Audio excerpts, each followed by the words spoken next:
I'm busy talking and I'm on a muted mic. Son of a bitch. Well, that's pretty disappointing. Well, it's just, that's really disappointing. Anyway, I've gone through the how to determine the open type, which it is based on where we will open as related to previous RTH close and previous RTH range.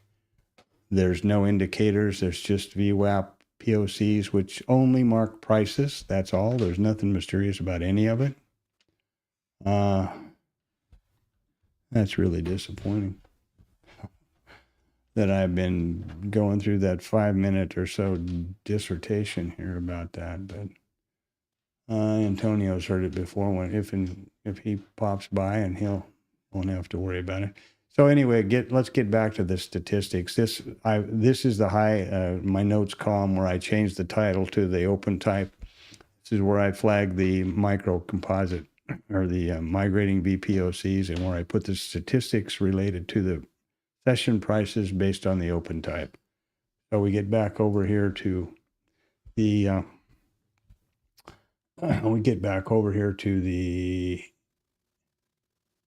statistics study, and it's real simple. It looks back at 2001 days. Of those 2001 days, we opened higher in range 605 of them. Of these 605 days, price revisited the overnight volume point of control 83.6% of the time. Boop. 83.6.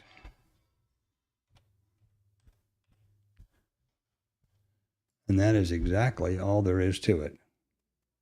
Now, we'll do the same for the close, and the overnight mid is typically the next highest. That's 82.7.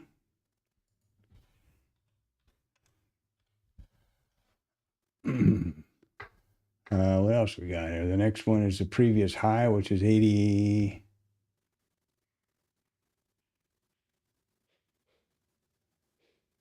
Our previous close is 72.6.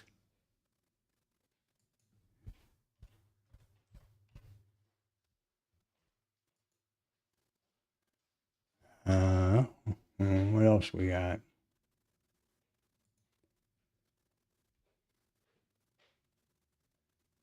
No, I'm reading the wrong frickin' column. It's 83.6 is the overnight volume point of control. Got that. Previous close. Maybe I need to go back to bed. 70.9.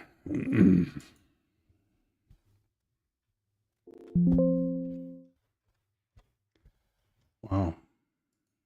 Just not thinking very good today here, I guess. The overnight mid is 77.4.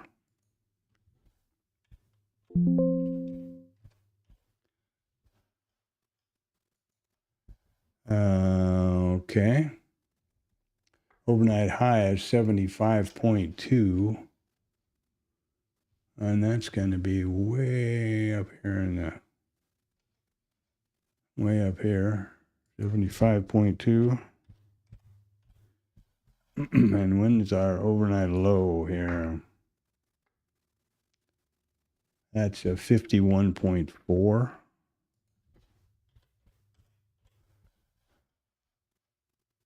Now, these are not hard and fast targets. These are, as I explained, they are the probability of the number of times that price revisited each one of these price levels when we had this open type, looking backwards over 2001 days.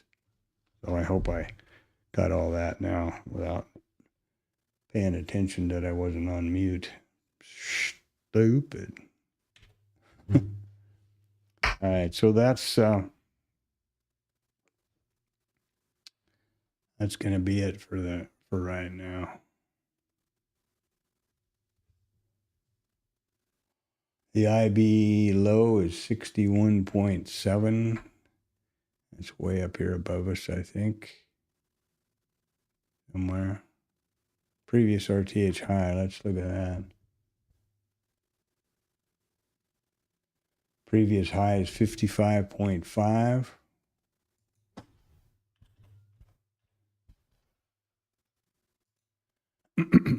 IB was floating around here somewhere. There we go. IB low is 61.7. Now, what I do with that is 61.7 IB low. And I put that initials in there because as soon as the market opens, the RTH session opens, the IB will move, right? And it'll be the low of the current session.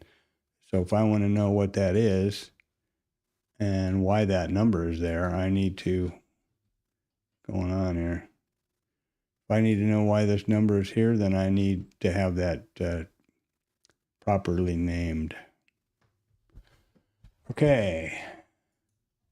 What else did I forget to talk about here? Now the it's also important to be able to trade, right? So in order to trade with Bookmap, you need to activate the trade control panel by clicking that padlock. And then you select the way you will interact with the application.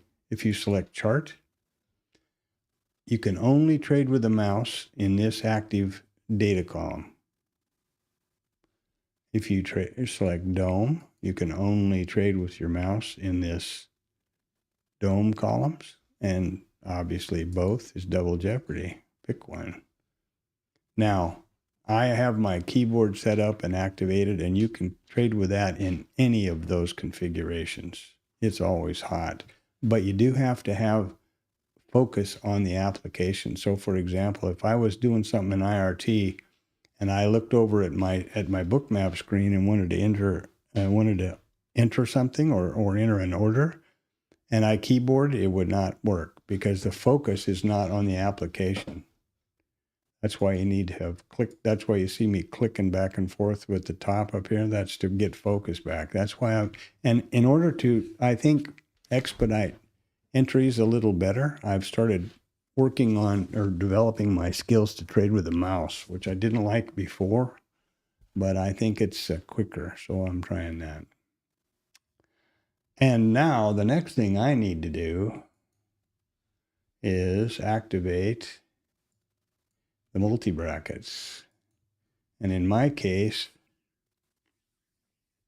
I'm not sure whether to use the high volume, which has got 24 tick stop, or the normal one. I think we're still out of that range. So the two, I use a risk neutral package, and they need, the first thing you need to remember is they need to be in even numbers, because the stop for both contracts is the same amount of ticks, whatever you've determined by ATR or however you do it.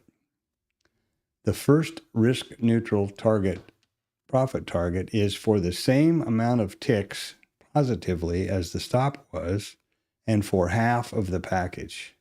The minute this target is achieved, the trade is risk neutral, and the only thing that you can possibly do, unless you move your stop away from entry, is scratch. So, pretty good deal. And then this would be a 4 lot, same thing. It's for 4 lots, 24 ticks, 2 ticks, 2 contracts for the risk neutral scale, and then you have 2 runners. That simple. Just that simple. Now that's been activated, and you'll notice over here that the correct amount of contracts are in my size. So you can click again, stays green, padlock stays open, but you get your screen real estate back and you don't trade your P&L. There you go. So that's may or may not be a good idea. That's what I prefer. And now I've got this set up here, or supposed to be set up for 5 minutes.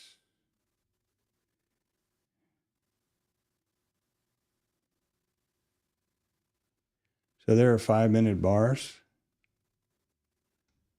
5-minute increments. There's my Bookmap going on behind it, mid, VWAP. There we are. We're going to open here in 10 minutes. Now I'm going to do a snap I do every day. for the TLab, so bear with me. And this is exactly why I stream as a journal. I can't do two things. Trying to click and snap and do a bunch of stuff is doesn't work very good for me.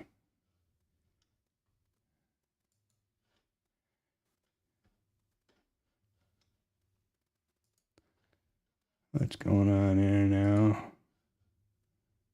I guess that's okay. I hope that's okay. So the TLab is a bookmap Discord chat room called the Traders Lab. It is done by a guy, started, maintained, etc., by a guy named Tom B., whatever his last name is. And it's completely free. That's probably the first thing to know. You don't have to even be a subscriber to Bookmap,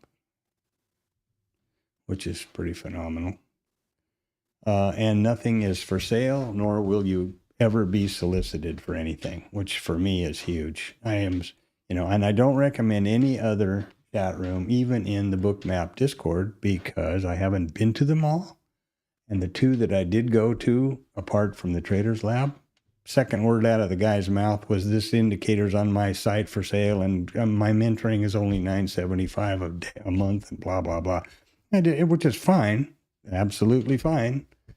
But I'm not interested in hearing that, or that's their motivation. I would prefer to probably follow and learn from and trade with someone who's a successful trader, not making their money.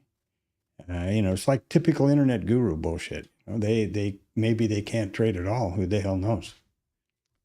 So that's where that's at. So that's the snap I do every morning at 8:20, and at 6 o'clock in the morning I post the news in there just to try to contribute a little bit. So there is that, and I'll be right back.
All right. Yeah. So here we are in 5 minutes now. I think I got my shit together. Good morning, Antonio. Yeah.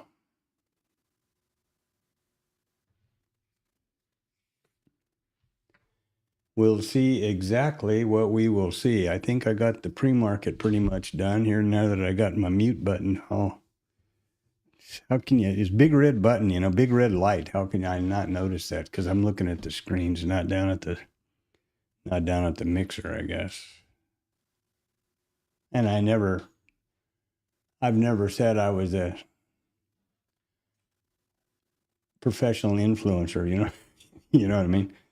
So the idea of this is the trading journal and hopefully to help, even from my mistakes, Now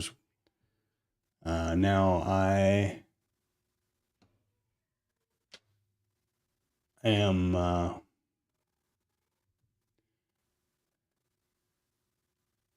I think everything's ready to rock here this morning. Quite an interesting overnight, Inventory is, I would say, 95% long. And the way you figure that out is here's where we opened.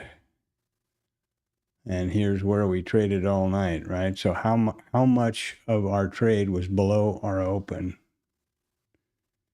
Not a hell of a lot. I'd say maybe 90%, maybe 10% compared to all the volume up here. And you have to look at the volume too of this kurtosis. So here we trade down here a couple of tests and now all the way back up, all the way back across. We're going to open in 3 minutes. So hook in, hang on. Sharpen your spurs, good luck, all that kind of thing.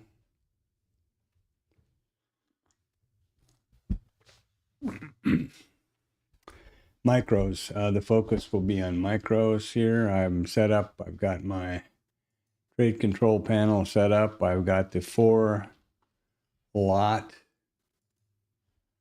high volume, which means 24 tick stop instead of 12 ticks because the market is still zooming around. Right now, the ATR is, so far in the overnight, the ATR is about 6.3 points.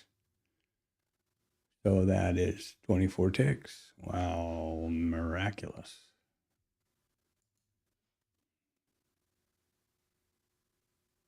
I monkeyed around with the TopStep X thing last night and had just put on a trade, went to bed, and got stopped out. And then it, of course, went directly my direction.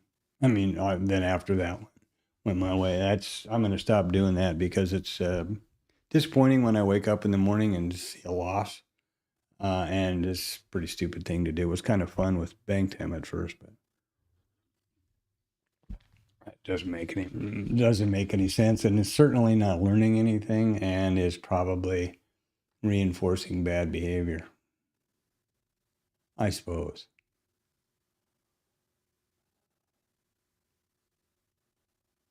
So we'll see what we see.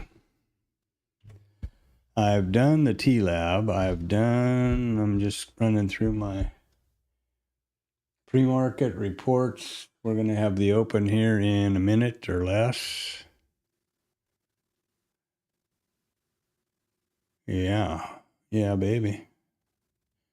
No lags, so that's been just magic, and there's our open. So the first thing out of the box we're going to do is do our first flag here, the migrating volume point of control. Put in the timestampy thing for the open. Yeah. I track these migrating volume points of control. Obviously, the yellow brick road continues to plot all day, but pretty quick it'll go off the edge of the screen. Are we going to, wow, look at us go up. Holy smokes, what's that all about? Up to the value area high from the overnight. Whether that means something or not, I don't know. My initial reaction is to want to short this up here in these quick swings, but I'm trying to stay away from these opening swing trades because it's not really, it isn't certainly a vetted trade. And so it's not, doesn't make much sense, right?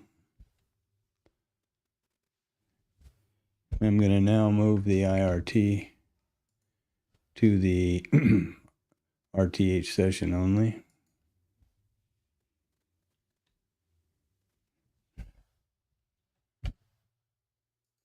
So that the plotting is accurate and correct.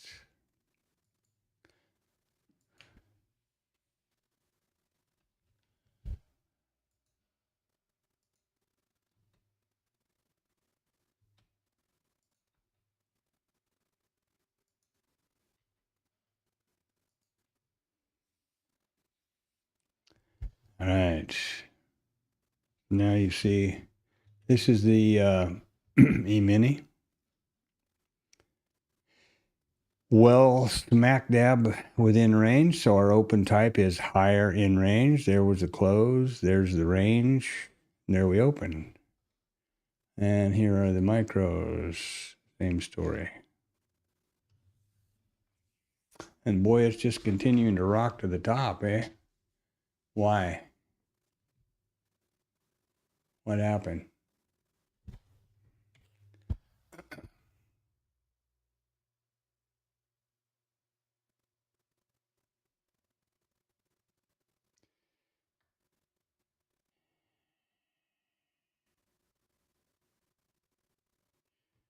So you see where our IB low was as compared to our IB low, and we did take it out.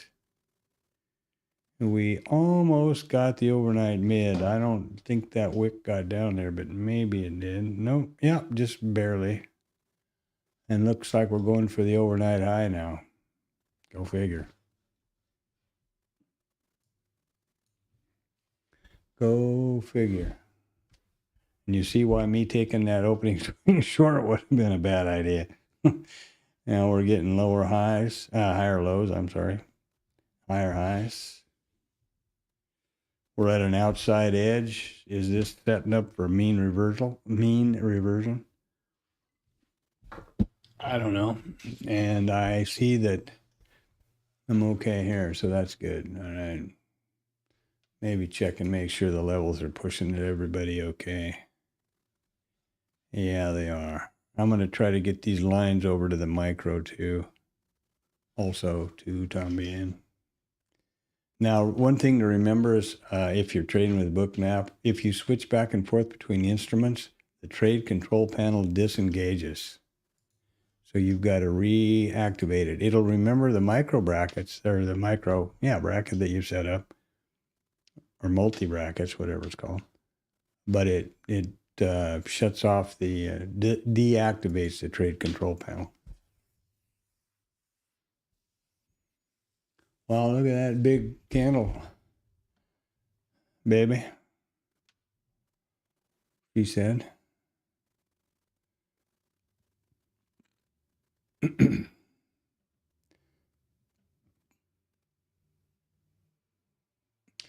So we're just a little bit, here's the the micro composite chart. There was yesterday, and I didn't include yesterday in the micro composite because it didn't really overlap any of the price from, it did close the gap just barely. As far as the open, and I mean the high and the low gap, that's what I look at. I don't look at settlement or value or whatever. And now we're opening right in the middle of that. So if I will include these 2 days in the next micro composite.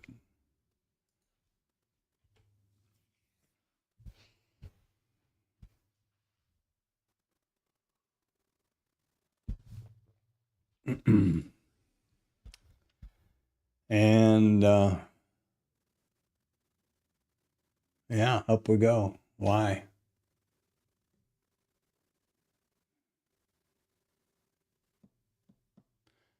No news, no reports, nobody left on third. I'm not sure what the deal is here. Let's have a look over here at Juicy Lucy and see what's up. I've got this filtered for a lot more, a lot wider range than typical Japan and EU and Canada and stuff. Typically on my filtering for the news, I just look at the American stuff because America or Canada, because that's typically what really moves our markets in the RTH. But now with all this goofiness going on, we got China and UK and EU and everybody, so it's a little bit broader. And I'm not going to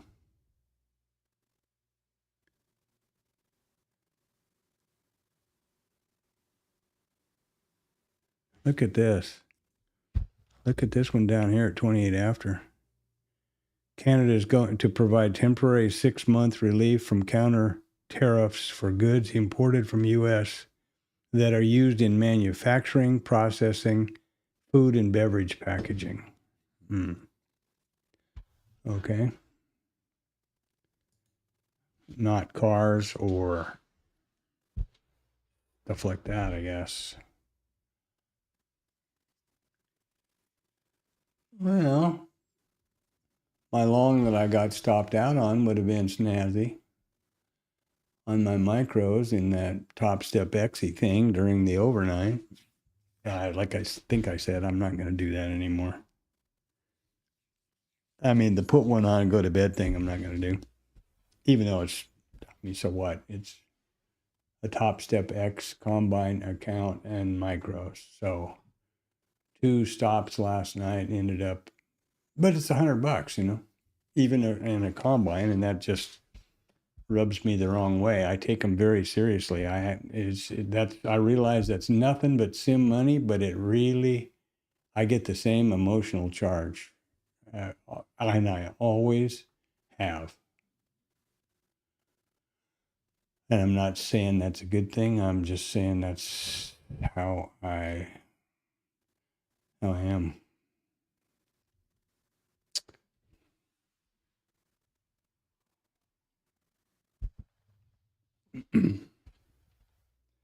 So here we are now.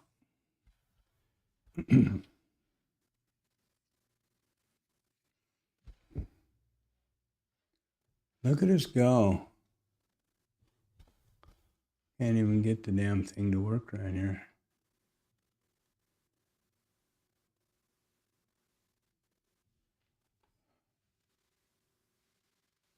Okay, there's 5 handles. Yeah, it's just rocking, baby. Oh, wait a second here. I got to do some changing around on the TopStep-y thing up here. Wish I could show that to you, but I mean, you can get it yourself pretty easy, so not a problem. Not a problem.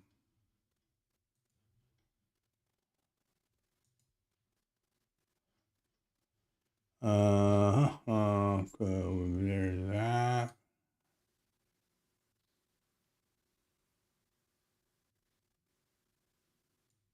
Okay. And now I want to do this. Sorry, I got to figure this all out. I'm not good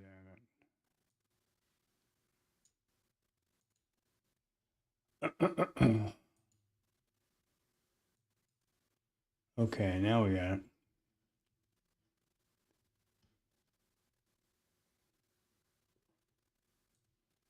Wow, look at it go. Huh. Paparama. So did something happen? I don't know. Well, we've taken out the overnight high. We've taken out the IB low. Yeah, we've still got the overnight low and the overnight VPOC and a bunch of stuff below us. And we're up here in mean reversion country, but the way it's rocking to the top, I wouldn't say it would be a good idea to be going counter trend here myself.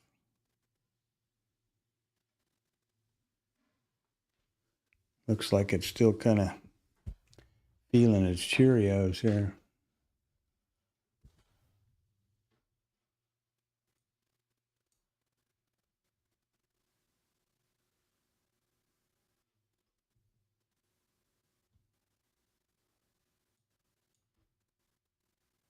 There we go. See if I've got this figured out right now.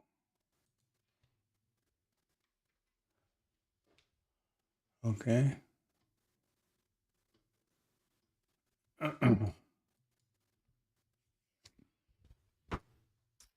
All right.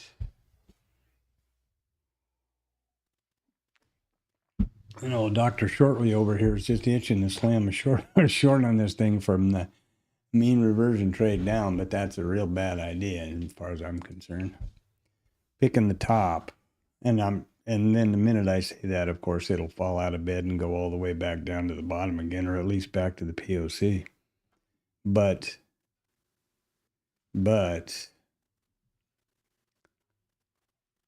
I mean, it's pretty clear which way the context is, right? We had a little swing, and then up we go. Why? Who knows?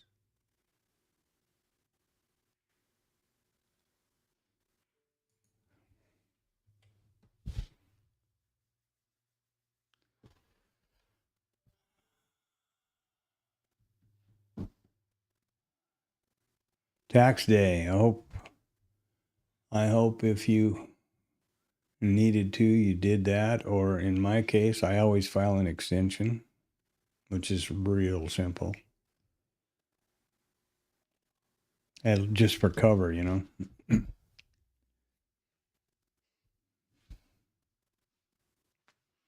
I got to get this set up properly too. Now that I'm, this is my sole source of income. I've got to get this set up with a C corp or an LLC and pay myself with a W-2 and all that kind of thing from trading and investing. I'm going to call it RNT Group.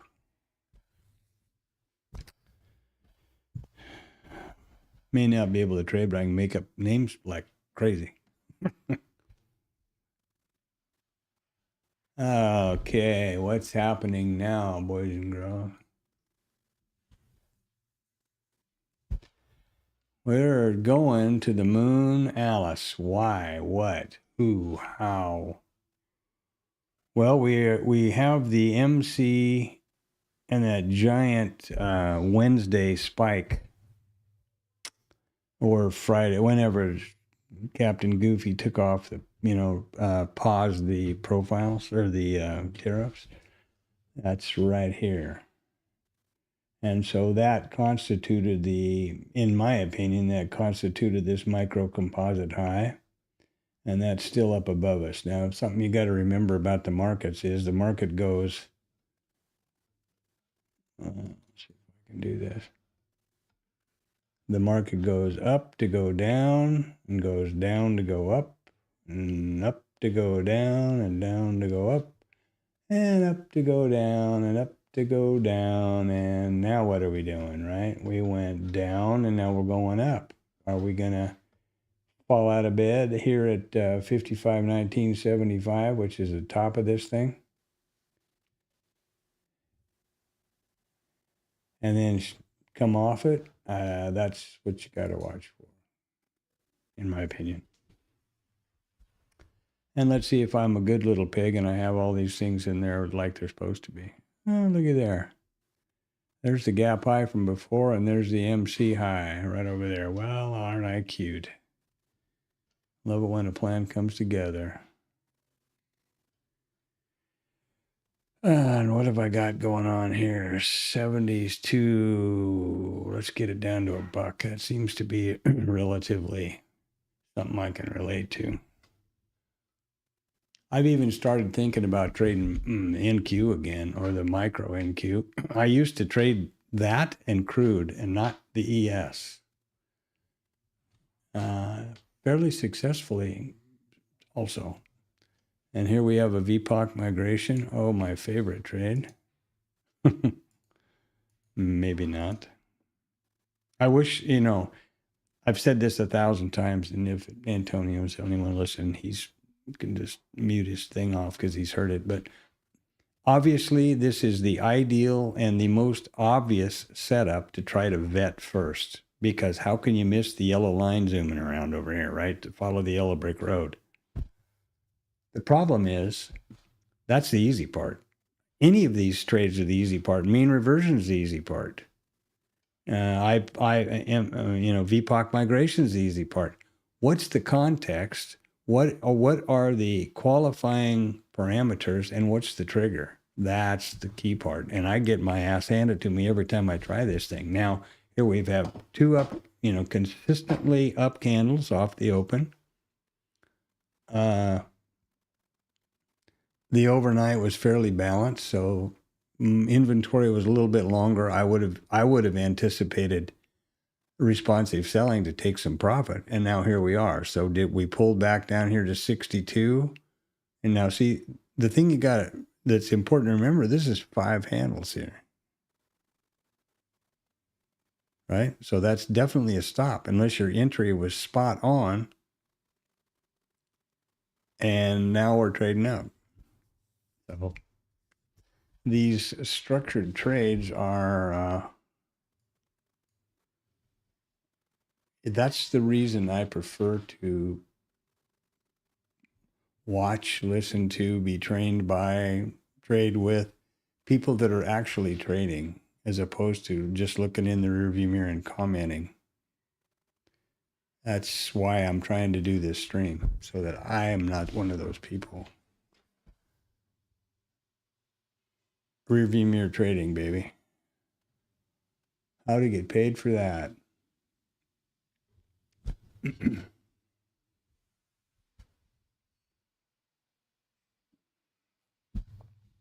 How to get paid for that? We're only 15 or whatever it is, 16 minutes in. And, and this is working out well. If you entered here and you're somewhere or another, your trade plan and your setup shows you to enter down here someplace, you're just tickled to death. You're over, looking at 10 points right there. Boom. And here we are at the IB high again, developing value area high again. And, Mr. Short Jeans over here would like to just smack a short on this thing and watch it revert back to the mean. The problem now is, of course, this is the mean, right? This is the most, remember the definition for the POC is the price at which the most contracts have traded so far in the session. And that's right there. 1,921 contracts have traded so far in this RTH session, and that's the most. Boom. And that's why you don't short it, right? Because there they go up. For whatever reason, they've decided up is the way to go with this thing today. And for all the perma bulls out there, Dakota and all those guys, I'm sure they're tickled to death. Now that they all trade the NQ over there pretty well, man. It's all that. They trade the NQ pretty much. So let's look at the NQ.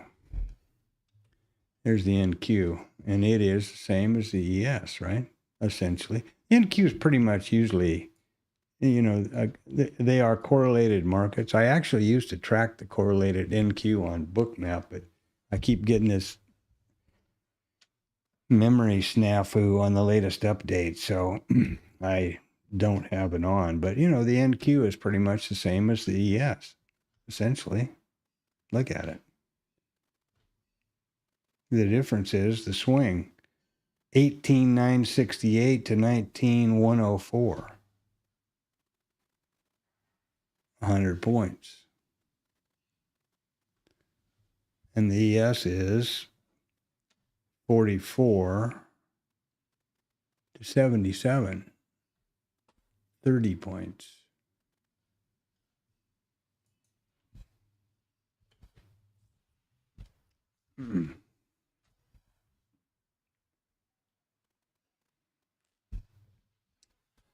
And our ATR now so far is 8.5 points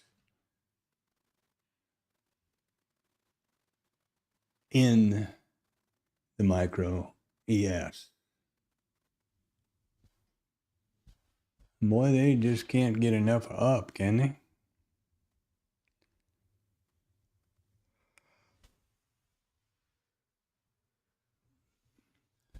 We went zooming past the overnight high like it was not even on the books. Tested back down to it and came off again. I better walk out and get some more water or something here. Hold on.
Well, and of course, any of these pops and pullbacks are, FOMO moments.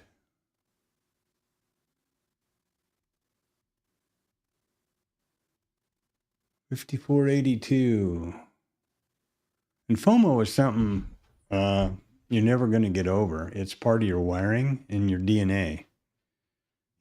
It kept us alive years ago to be risk adverse.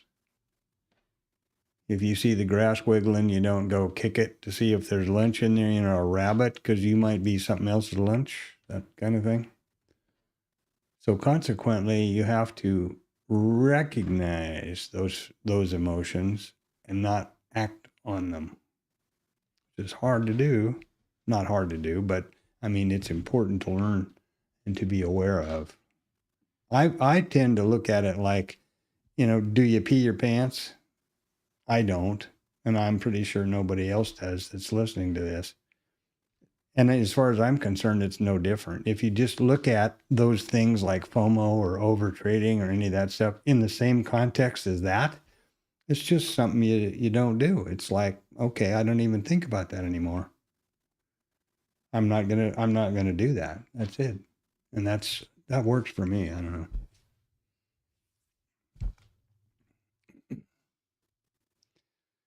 Not saying that I'm, trading this successfully or killing money, but I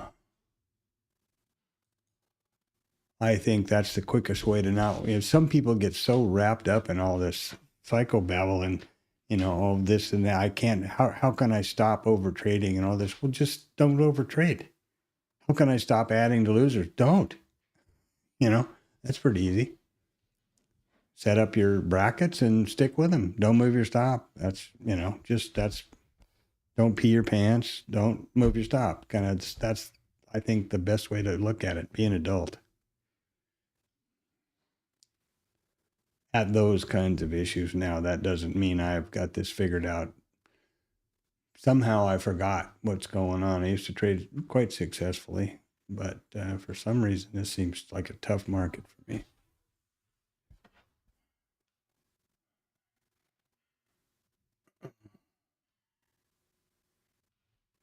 I'm wondering if I like these. I think I like these candlesticks on here, to be honest about it.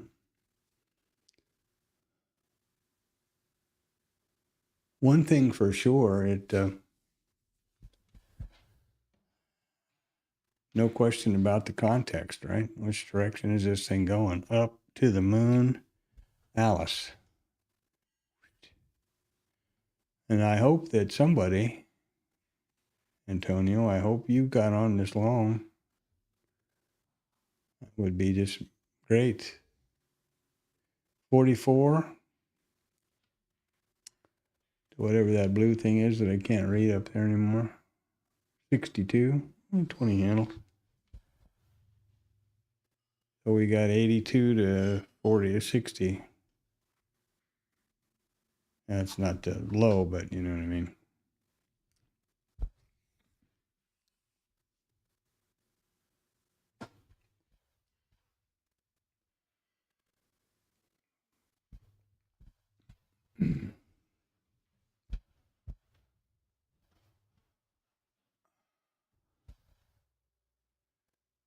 I'm not sure what time zone you're in, Antonio, but I think it's U.S. anyway, at least. So you're, you know, either you're somewhere between Eastern and Pacific, I think.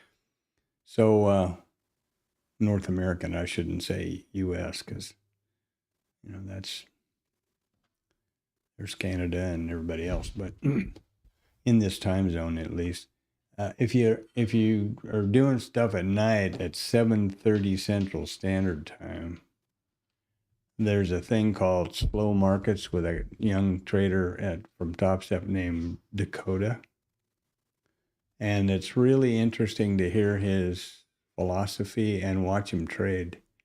NASDAQ for sure, absolutely naked chart, no volume profile, no volume, no indicators, just price action. And he's the number 5 on the TopStep leaderboard, and until a week or two ago had the record for the highest payout, which at that time was $250 some thousand, which was just eclipsed by some other guy that got paid out $400,000.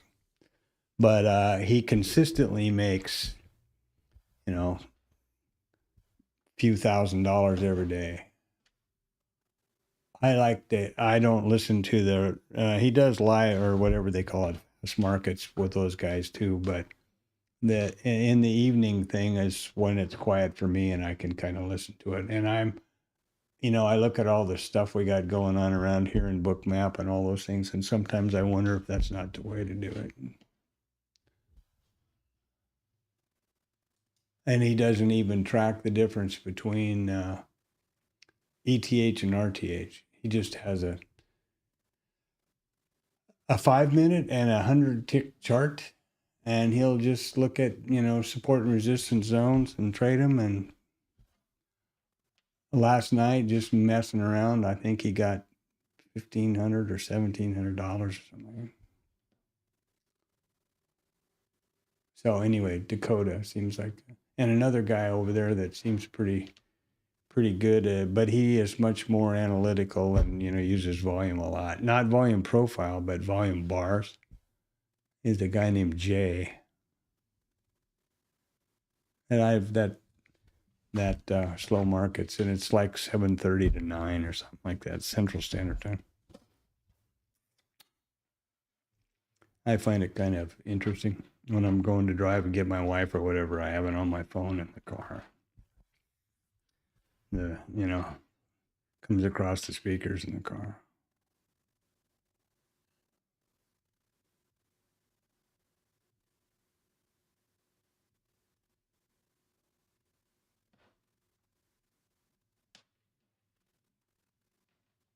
Good for you. Oh, GMT in Europe. Oh, all right. I was thinking you were over here. Well, yeah, that would be pretty painful. I lived and worked, we lived in Kuala Lumpur for 11 years.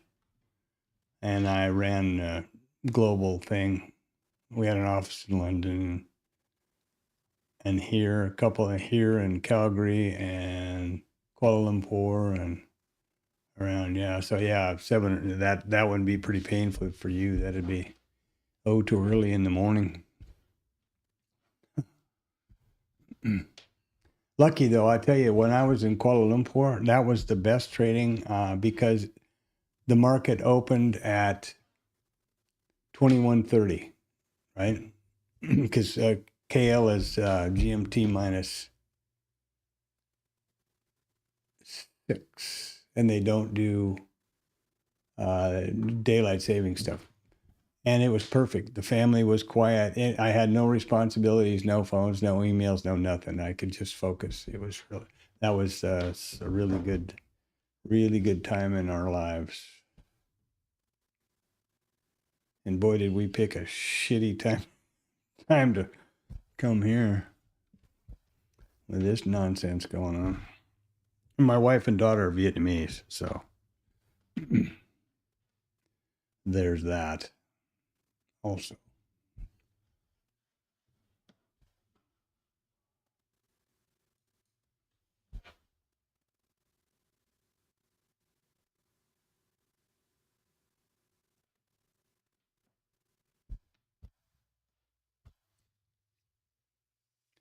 Well, good for you on that long.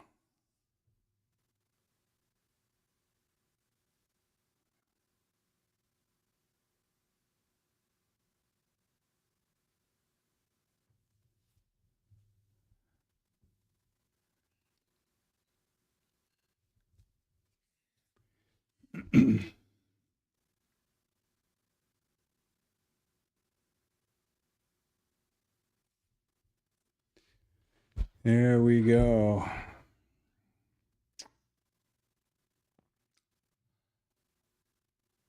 So this would be called a 3-bar reversal, right? Selling wick or buying wick. Next bar closed below that low. And that would be, I think by definition, that's a 3-bar reversal, I think. And that's kind of sort of a bar trade, I guess.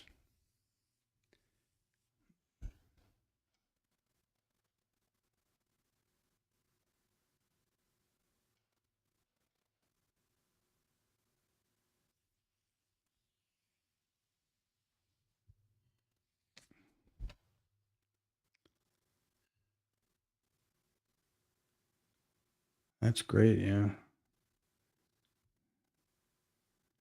Well, I'm hoping that you got at least 10 points out of that so far.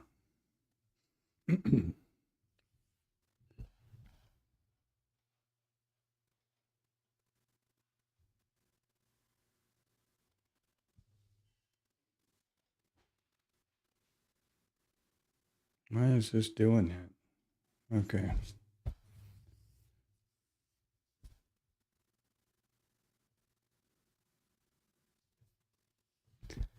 They're still putting in a pretty good, so far we got a P-shaped building, which is short covering, right? With this big distribution on the top end compared to the bottom. I mean, who knows what it's going to do. We're only in the market. We're just in the market 34 minutes, so not a biggie.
Yeah, good for you.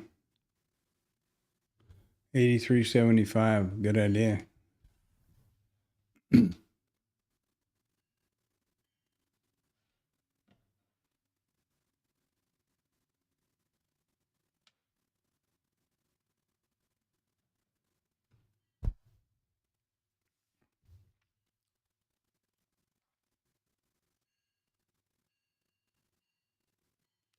That's great. That's great.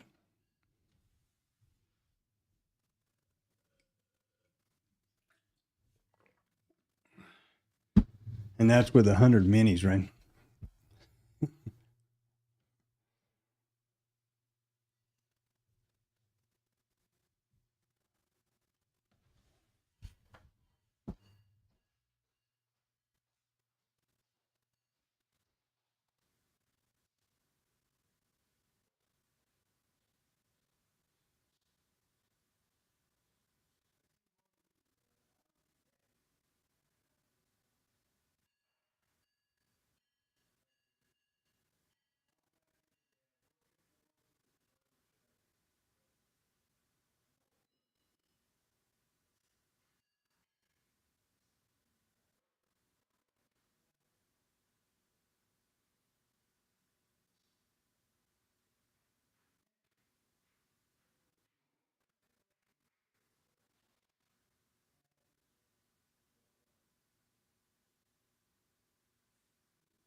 Well, they're definitely trading them off right up here.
Now they're going to take a run at your at your value area high, huh?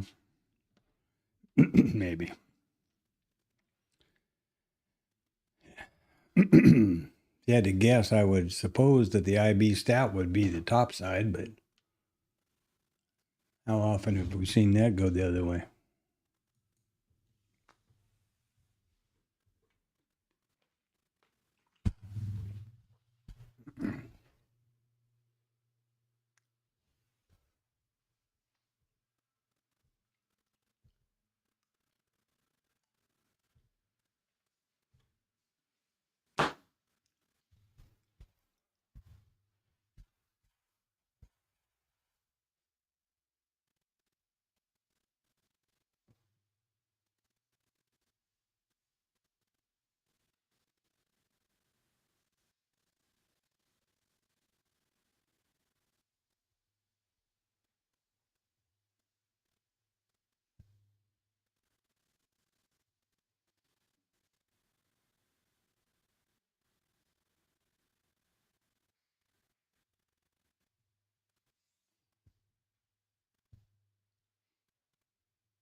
And here you go.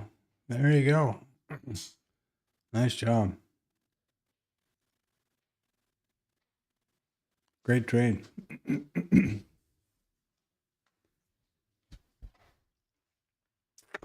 Great trade.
Well, yeah, but you obviously had it figured right, and you had your target right, and you got your. The important thing about that is entry location. You know, and one of the problems I've identified with myself, and I guess why I'm so more cautious or paralyzed or whatever, is the late entries, especially in these volatile markets.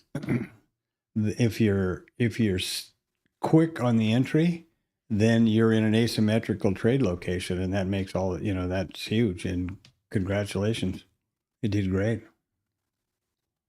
Look at this this thing now. Wow.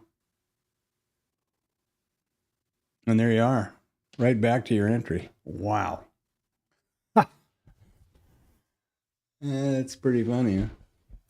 Right back to your entry. Pretty close, anyway. Within a couple of tickies.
What brought that on, I wonder?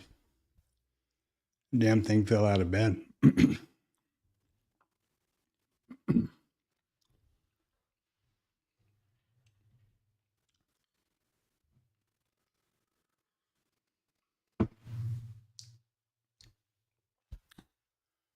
So let me guess. Somebody tweeted something. Yeah. Unbelievable.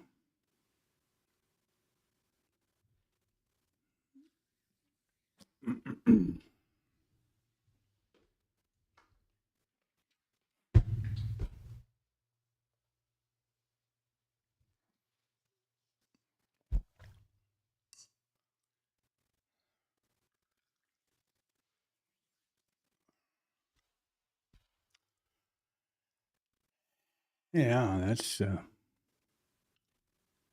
quite the candle.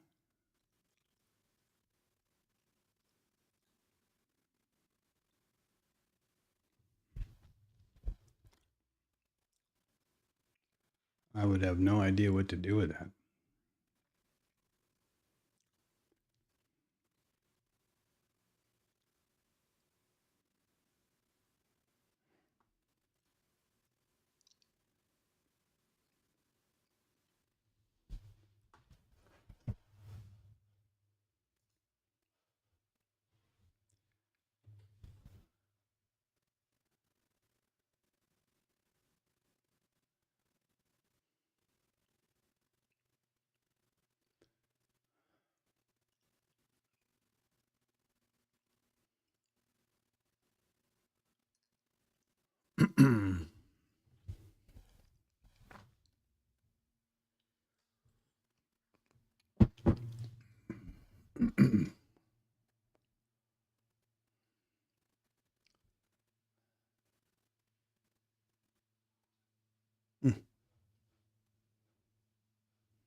And boing the other way.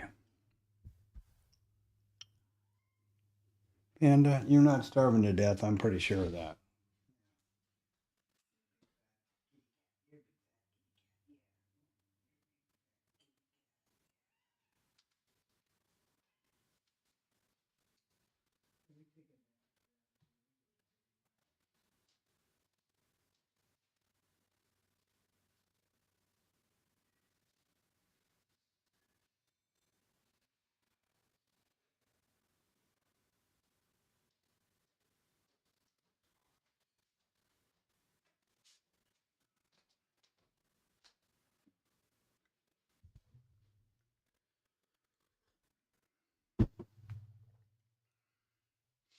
Well, let's see now.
Well, the VWAP is hooked over to the downside here.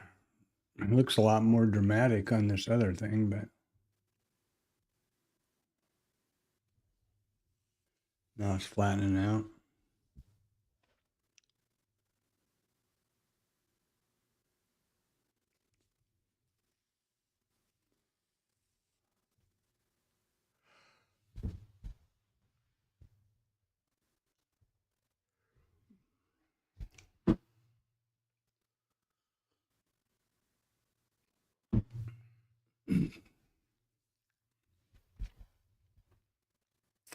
I wouldn't know what to think here.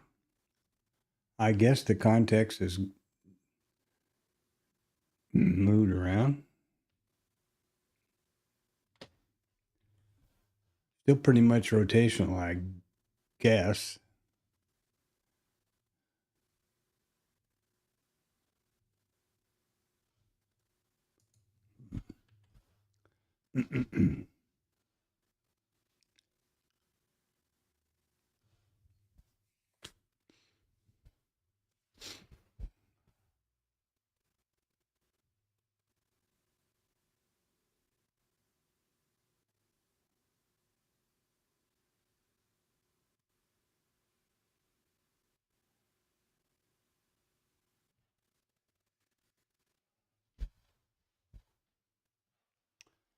Globex VWAP is, what are we going to do here now? We got 3,800 contracts, 3,890 and 2,849 down here. So the VPOC shift is not real imminent.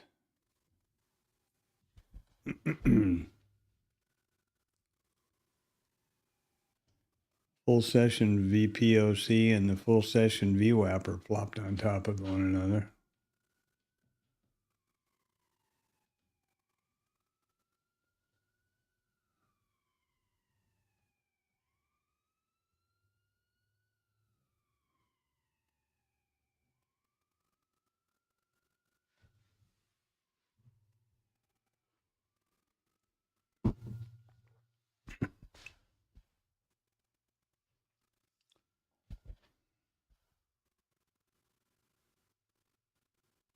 And that's, I've got to figure out a way to get over this, the scaling issue in my brain. There's 10 handles right there.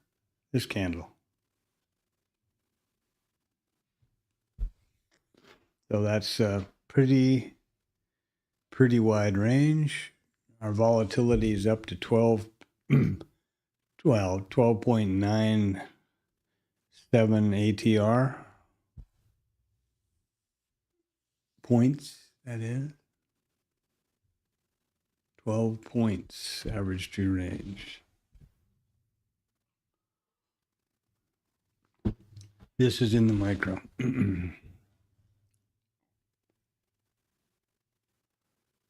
Got a double bottom here, but not really. Only in this time frame. In the 5 minute, obviously not.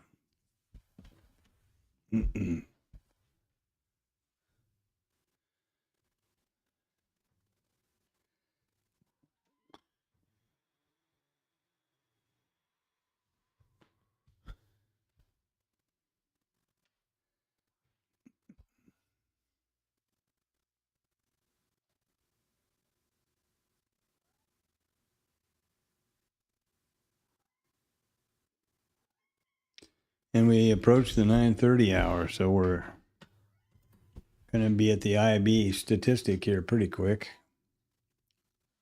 What is it in this? Panda, come on, stop meowing so loud. Yeah, you're not starving to death. I'm sure of it. Absolutely sure of it, you little tubby two shoes. So the IB statistic here is not, yeah, it's over 97% in all four open types, including this one. It's 97.7% of the time. And the stat for the IB low is 61.5.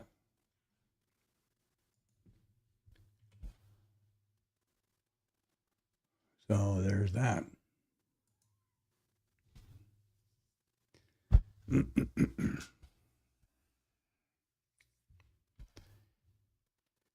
And boing, we're going to have another one right there.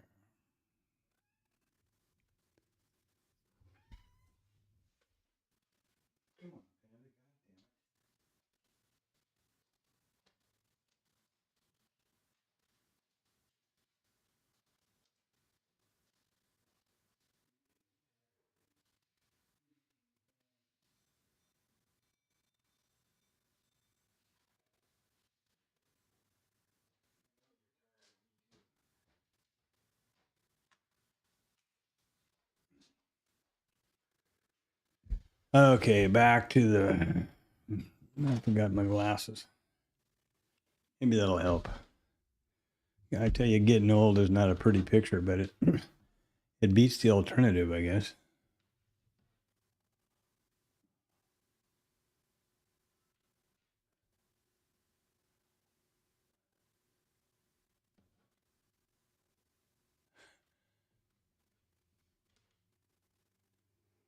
Yeah, exactly. Yeah, Panda's a big black and white one. And then we got Lucky. It's gray and white. And a couple outside cats also that come by that we take care of. Bear and another one. Yeah, me too. I'm a sucker for animal. But I grew up on a ranch in Montana, right? So, surrounded by cats, dogs, cattle, horses. And on our ranch happened to be right on top of the Continental Divide. So we had moose and bear, and yeah, it was a great way to grow up. But yeah, I'm a sucker for animals myself. And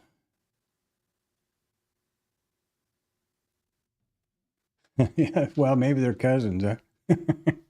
This one's a long hair. She looks like a Persian, but she's black and white. That's why we call her Panda, or that's why our daughter named her Panda. She looks like a big panda bear.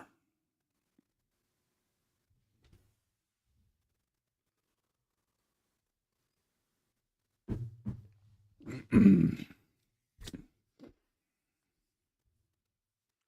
a real sweetie too. She's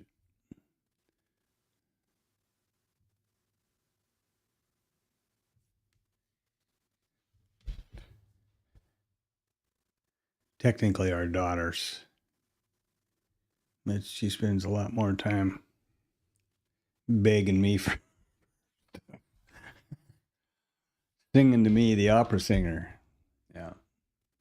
Well, wow, what a turnaround, huh?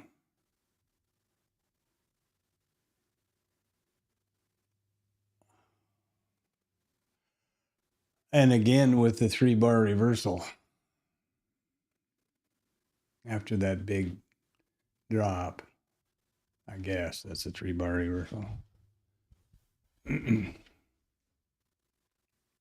What I understand about those 3-bar reversals is the following. Here's this down candle.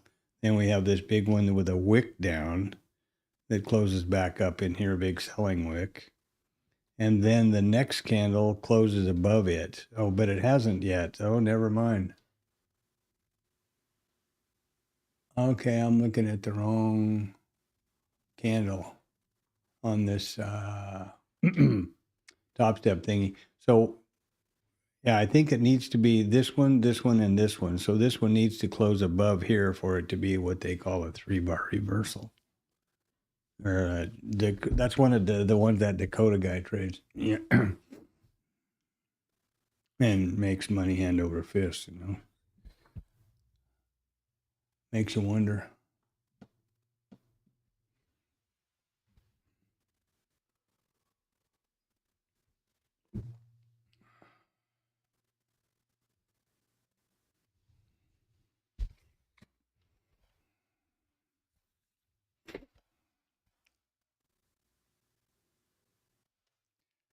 Makes you wonder.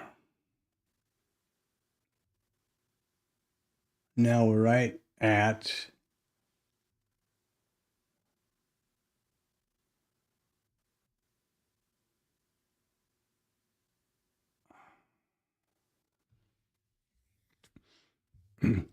pretty close to that naked volume point of control, which would have been the overnight volume point of control, the overnight high, the VWAP, and the mid. Huh? Boy, there's a kind of busy area there.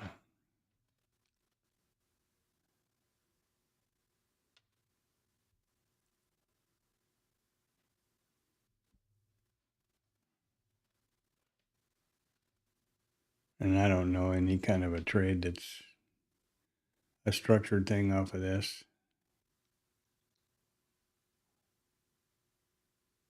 I get focused on these screens and the stream here, and I don't think to go look at static or TLab or those, you know, which is probably not doing me any good, not helping probably. And I also don't look at the TopStep stuff, but, or any of the others, just, well, so there's 62, 54. So there's 8, pretty quick going to be 10 handles off this double top. And whether you look at the candles or the delta up here, essentially what happened, we got 321 out and then came up here for a exhaustion, I guess. VWAP mid, it's the wrong direction. You know, the VWAP mid trade should be towards the VPOC. Yeah, magic.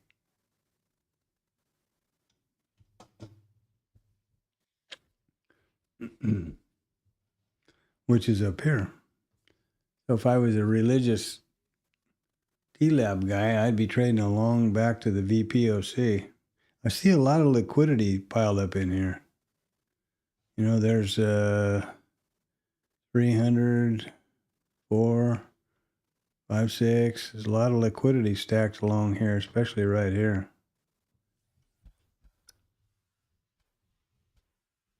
What that means, I'm not sure. Oops. Oopsie doopsie.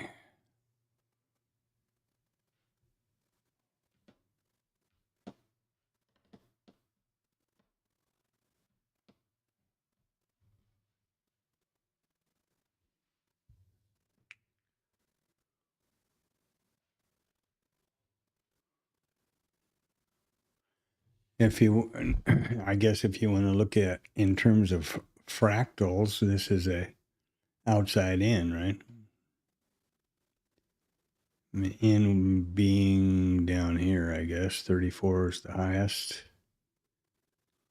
38. So we only need 400 more contracts right here, and we're going to bring this VPOC down.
Well,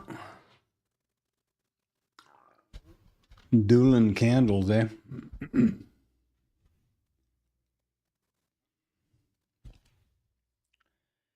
I'm guessing that this tests up here would have been were the short.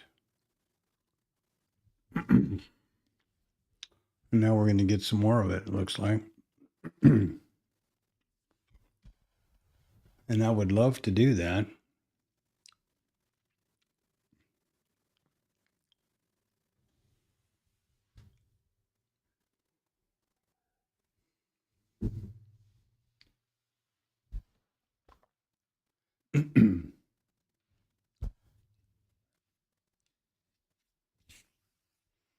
Developing value area low. We've still got the IB low way down here below us, and we're past 930.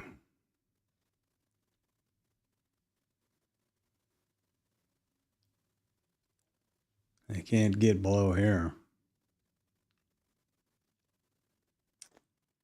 A lot of resistance right along there, huh? All the way along. And then if you get over here, it comes from here too. All the way along there is a support and resistance area.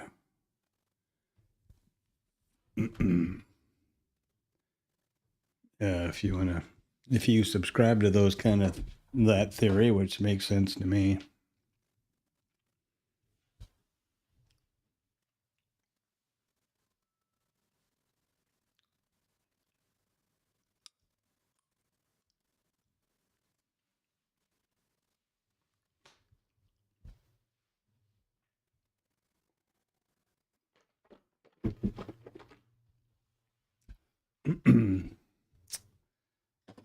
Bam, bam, bam, bam, bam.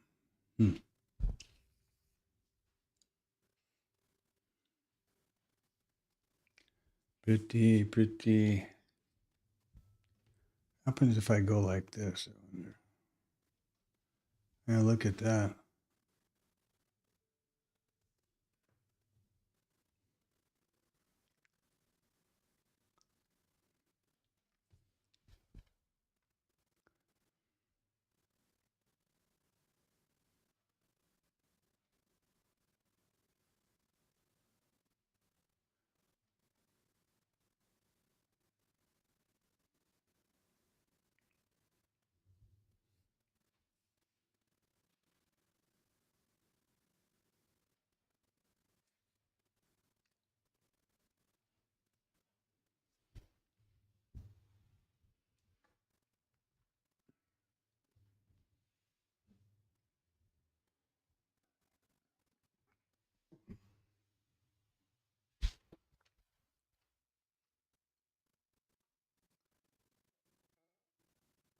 Boy, they're just stacked up here. 3 of them right in a row, aren't they?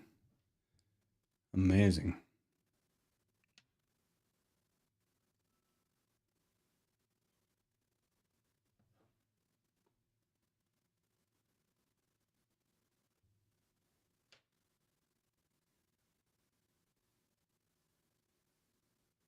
Oh, well, not anymore.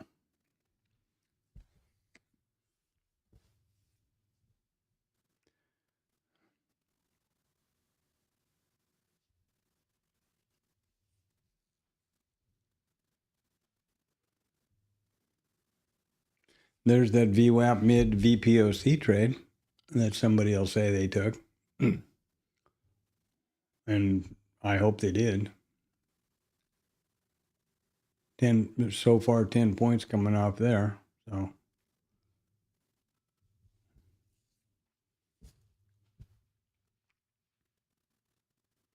And never mind down here, 20.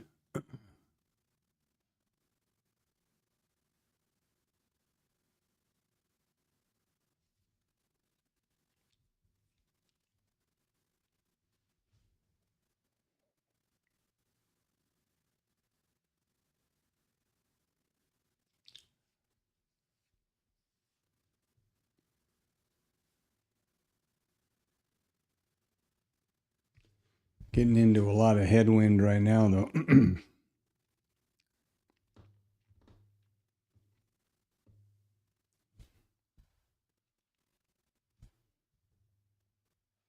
Ooh, VPOC migration down.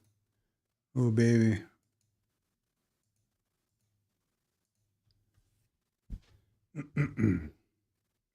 At the candle change.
Oh, here we go. Wow. And I was actually just thinking about shorting that. Thinking, well, is this VPOC migration going to really work out here? And look at that. Wouldn't I have been a happy guy? 20 handles. 25. Now, what brought that on? No. Unless there's some news or something.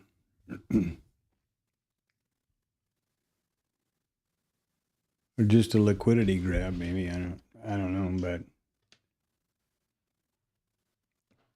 that's a pretty dramatic candle.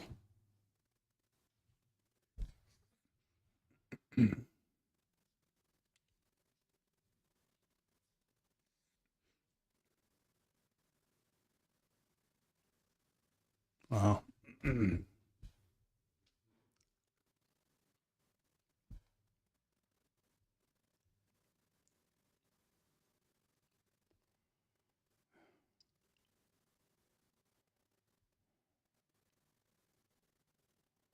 Doesn't look near as dramatic on the Renko.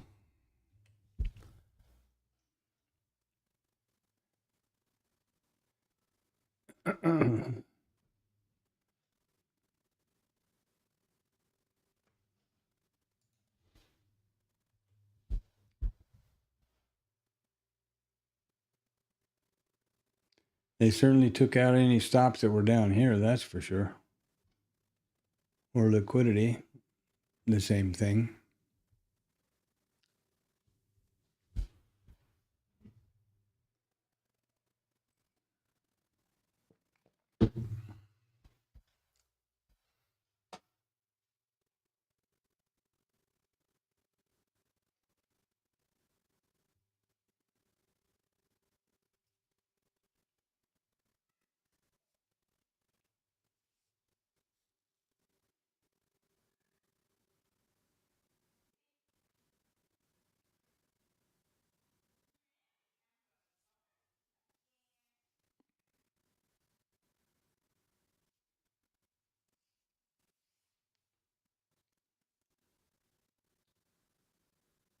Hmm.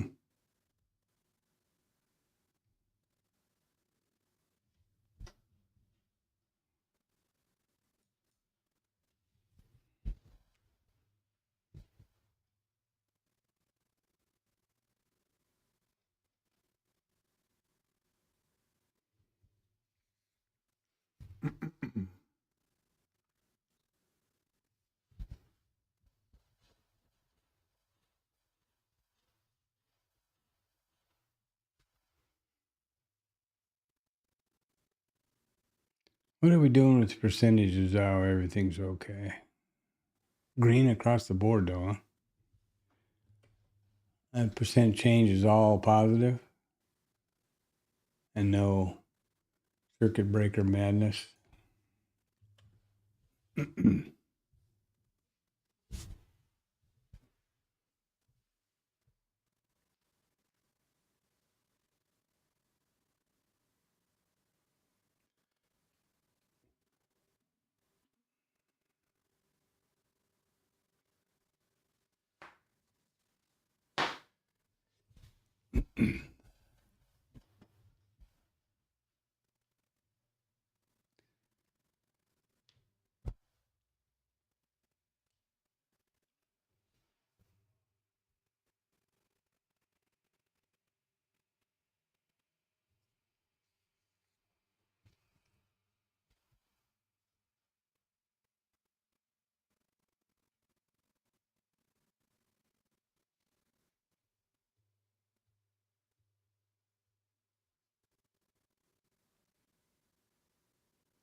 This radical or violent moves are kind of spooky for me.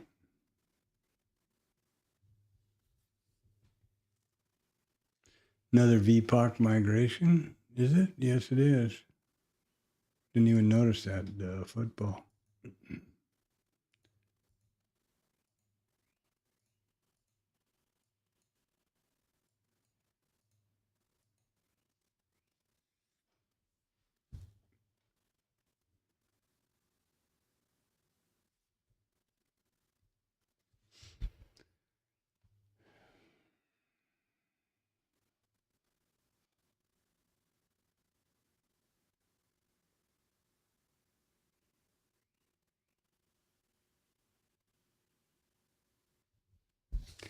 Too late to enter again.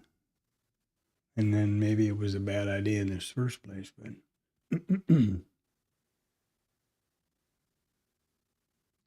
I would say it's probably a bad idea just looking at that.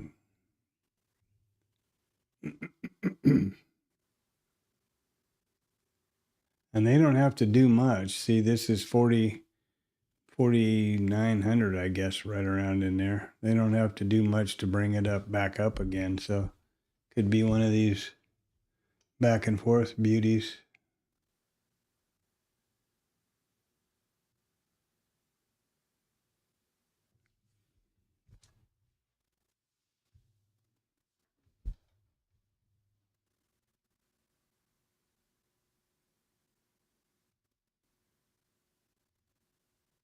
Yeah, I don't know the trigger and stuff, obviously.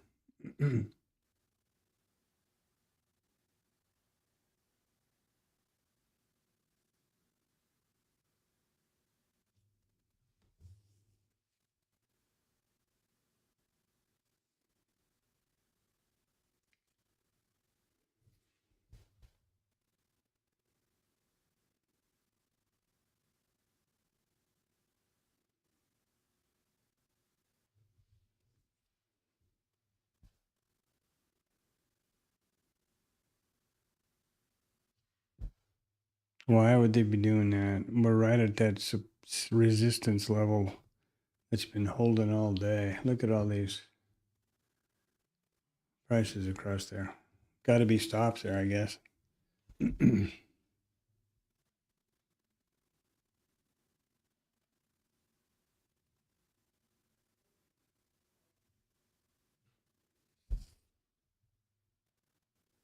new candle.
Got a pile of liquidity sitting up here at this high volume node just below the price check at aisle 3.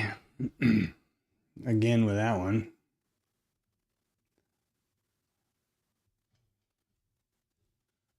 I really don't know what to think about these markets. Other than I'm interesting to watch. Glad you got a good trade in and out. That's cool.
Well, here we go some more. Loop-de-loo. That would have been a nice, any one of these, tests up here, 10 points, that's fine. I got to just figure out how to relate to these market movements, I guess.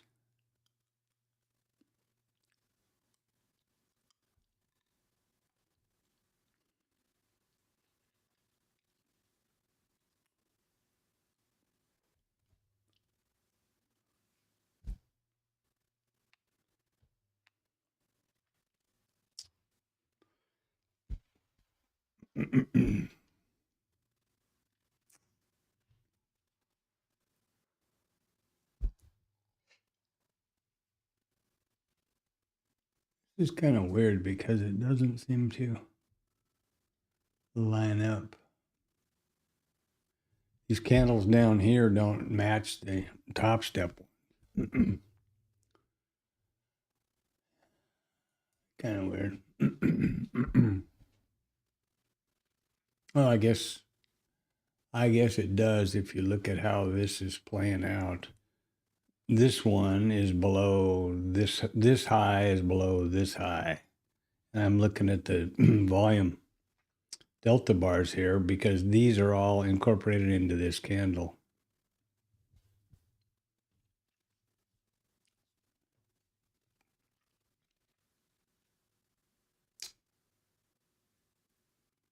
Yeah, okay. It's my operator error.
Oh yeah, baby.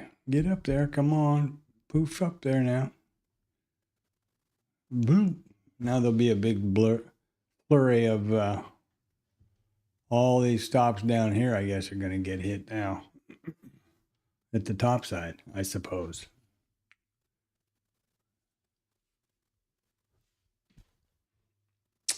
A liquidity grab to the upside for all those stops they've been getting in there, I guess.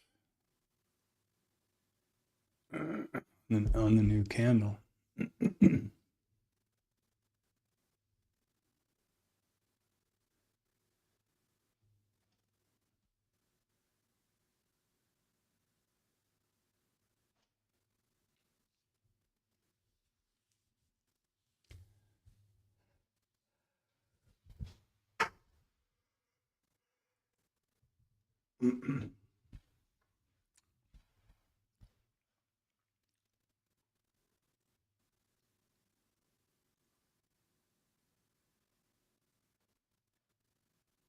And if you have to look at this now from this liquidity grab over here, we've just been trading up.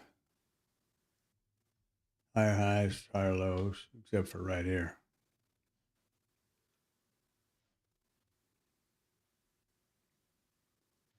Well, that's pretty cool. I didn't know how to do that.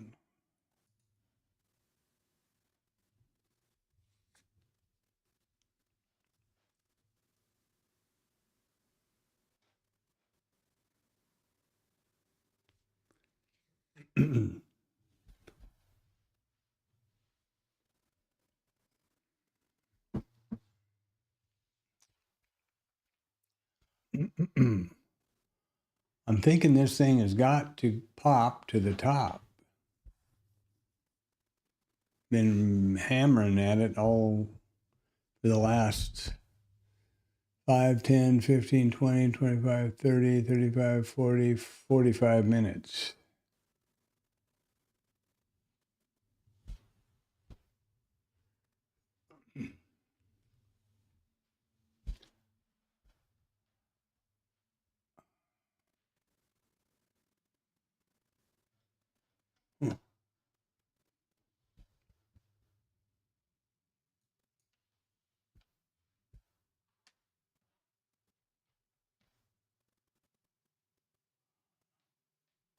And I keep missing these 10-point swings because I'm thinking that they're going to go up here and take out the liquidity, and then it would become a short.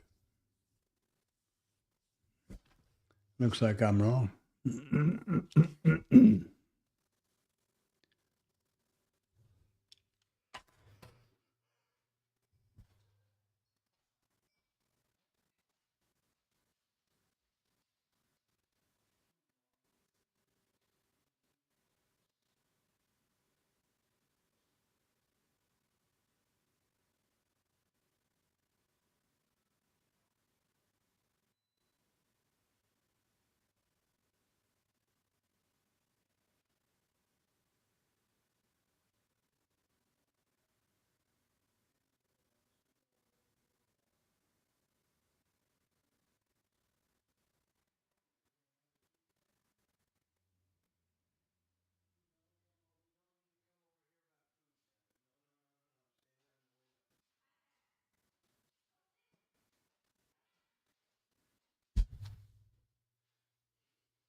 Well, my board self would just like to short one of these things, but my structured trade self is saying no.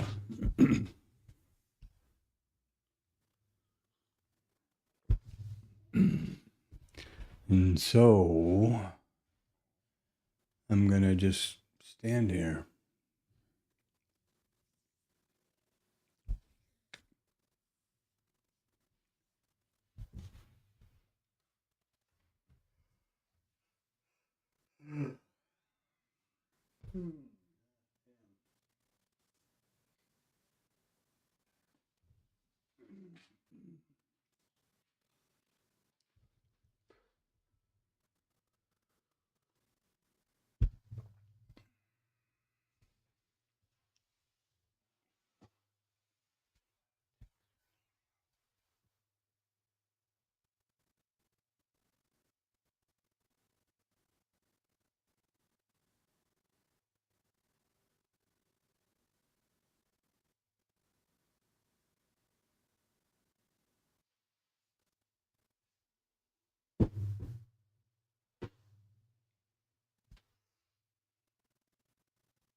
Well,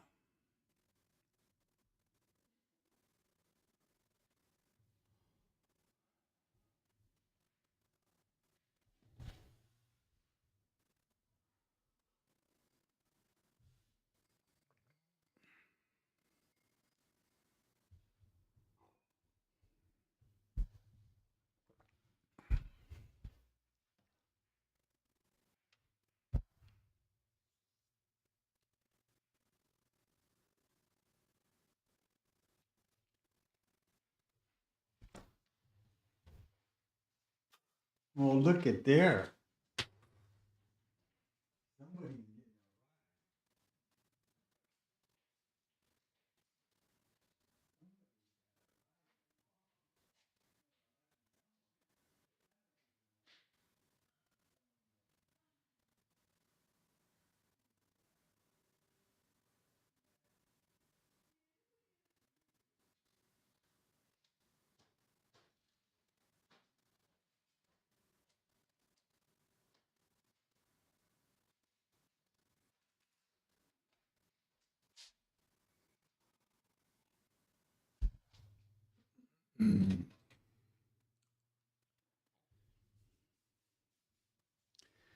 Now, this is the quintessential retail soup, right?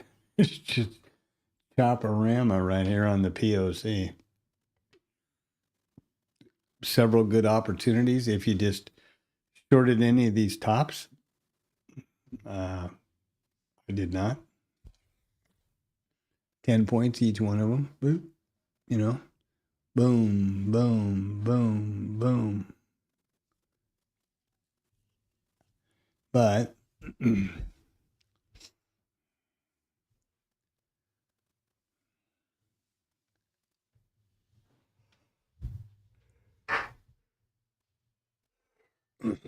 he who hesitates is lost, right? That's, I don't know who said that, but somebody.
There's going to be a stop or two up here, eh?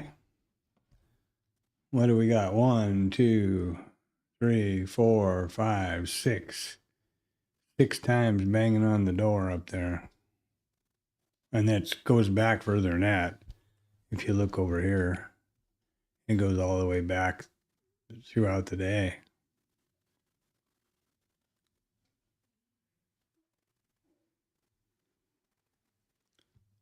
Support has become resistance across the board. And where else is it? Oh, well, it comes from even further from from yesterday also.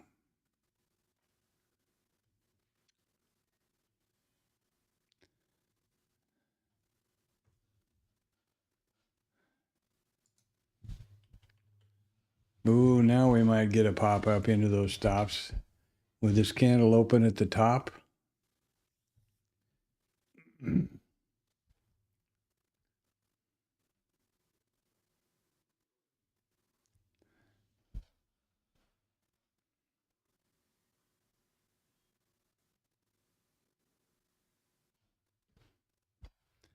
Okay, bam, hit him. Jump in there. Sweep those stops. Show them who's boss.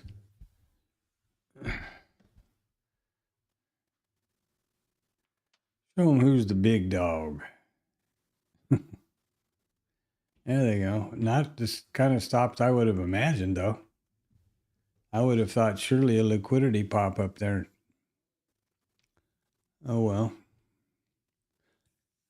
Shows you what I name.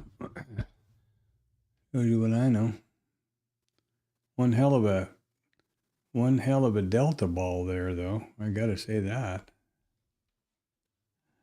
Looks like more than 269 contracts when you look at all the rest of them. Oops, all the rest of them.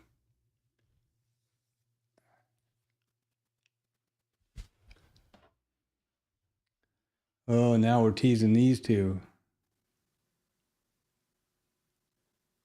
And then we're teasing this thing and then that thing. And yeah. So we are just chopping and building higher for whatever reason. However, if you look at the micro composite here, we're just basically a doji in the middle of yesterday's trade, completely inside day so far. And let's see what Tom's thingy looks like. Yeah, same story.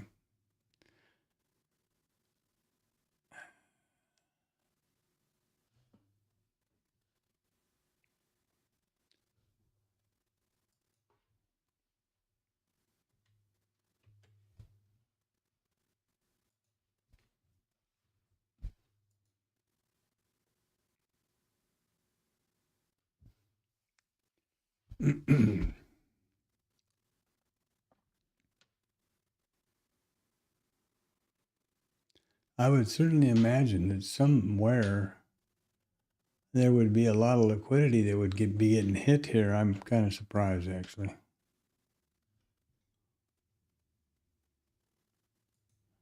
Quite surprised.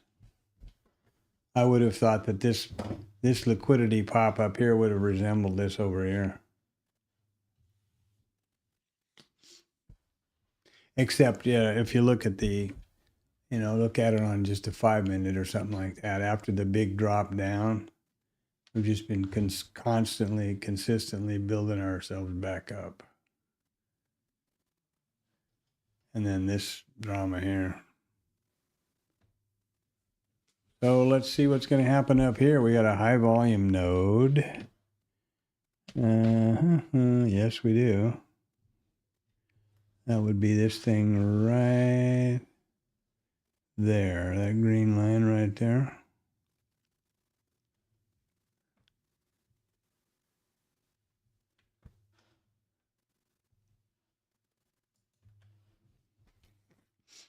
Sure doesn't look like very volatile sweep of that liquidity, does it?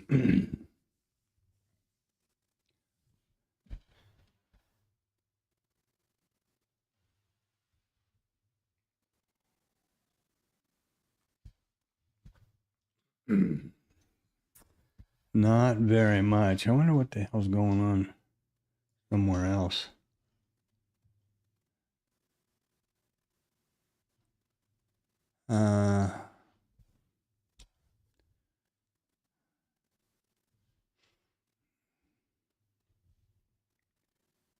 So Rod nailed the low of day trigger and took out 1,000,000 points, and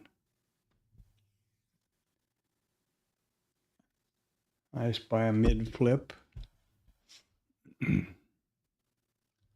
got a lot of new things going on over there.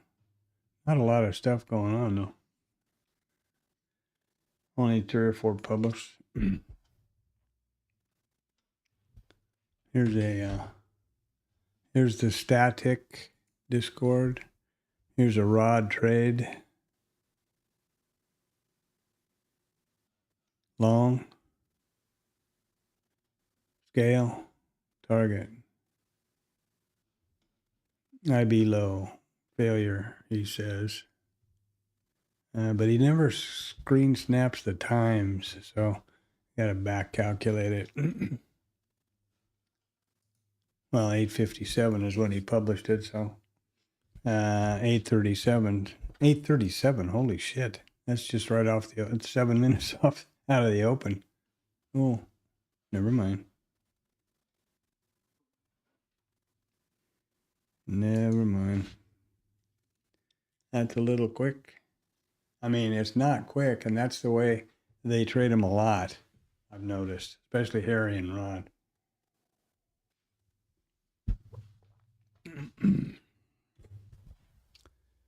Well, we did get a big bang out of here, which I thought we were going to get for sure.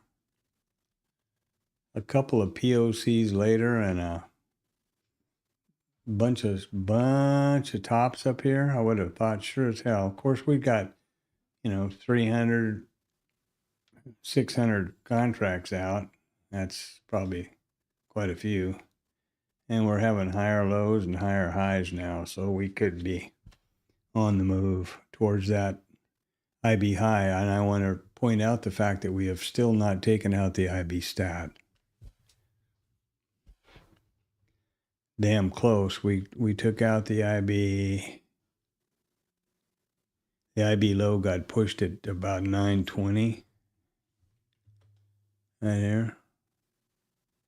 But the IB high has not been, nor has it been tested. And we're building a pretty normal profile. So, we get up here pretty quick, I'll be able to think about a mean reversion trade, but that, let's see what happens if we get an IB failure. Now, in anticipation, the great thing about a structured trade is, I don't mean a structured trade. I mean a trade that you have properly vetted and determined to have a edge. Nothing is a surprise, right? You know what the criteria are that set that trade up, and you know what your criteria are to validate the entry or the trigger or whatever you want to call that. And so you anticipate it. In other words, right now I'm anticipating an IB failure trade because the IB failure trade is essentially a mean reversion trade, and it is most anticipated and most valid in a rotational day, which is exactly what we have going on. We're trading up towards that IB high. We're past 930, so the IB statistic is in play. And I would be anticipating that we would test up here, come through it and look for stops, come back down, and then we'd have an IB failure, i.e. a mean reversion back down to the mean area somewhere down here and perhaps further south. But that's the way it works. Once you've vetted a trade, and you're not surprised or in a hurry, you're anticipating it, or that's how I understand it.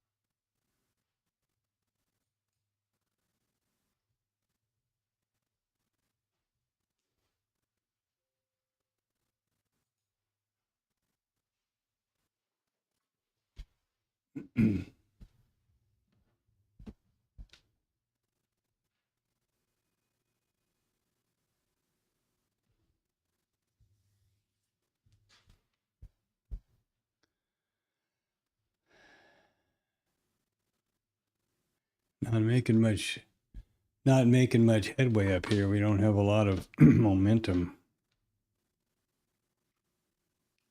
We did get a VPOC migration up according to IRT, but not on Bookmap yet. Should be right here.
Oh, well, there's the sell-off I missed.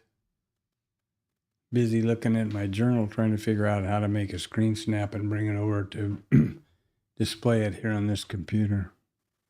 That was pretty dumb. But it didn't do what I had thought it would do, which is straight up through here and take out some stops. So, yeah. Best laid plans of mice and men.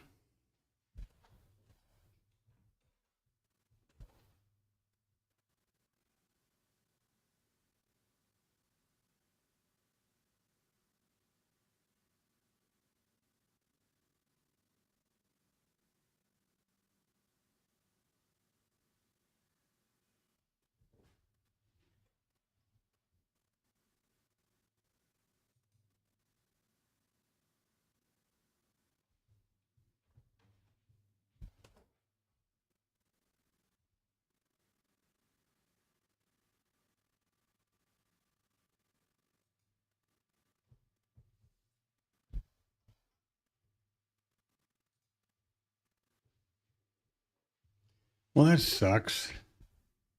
Wouldn't I have loved to have had that 20-pointer? No, 10. I'm sorry. Call me a liar for 10 points. And it's still going to sell down now.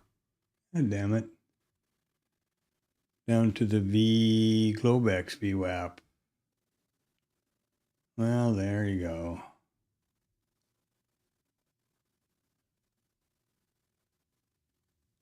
And the VPOC moved back down again. Bing, bong.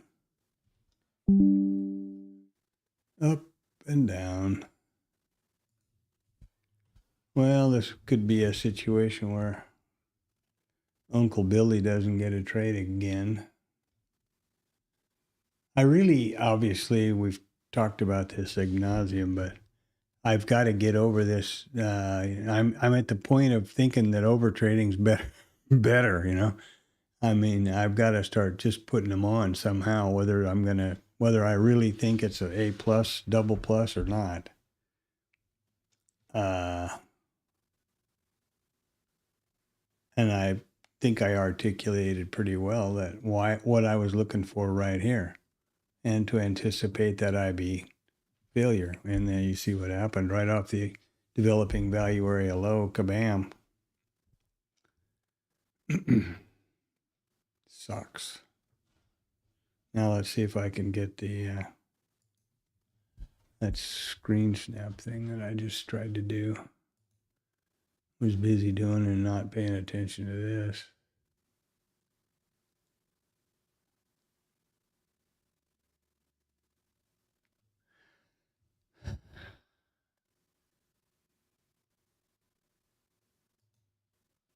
What's today? Tuesday. There we go. Okay.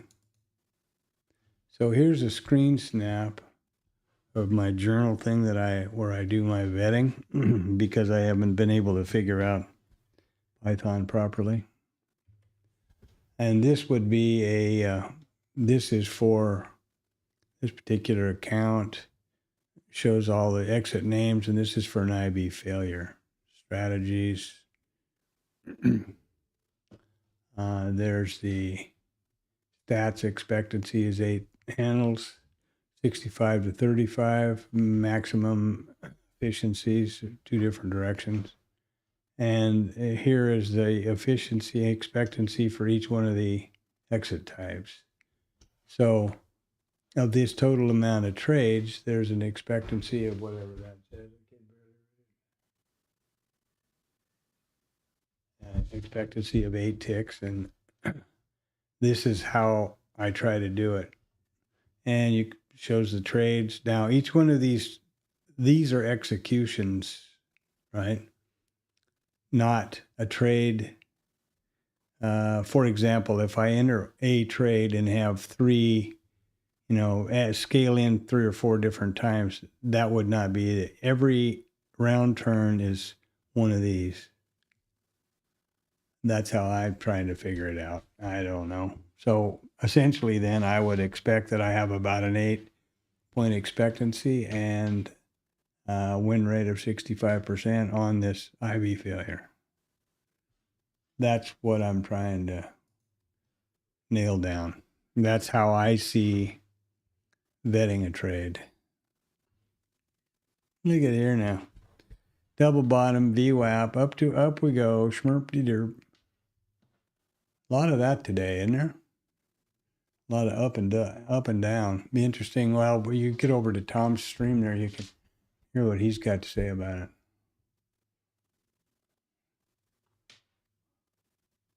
Be nice to have black and white kitty cat now, don't you?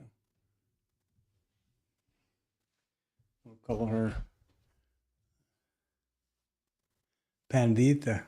That can be the Spanish version of panda, I guess. Female.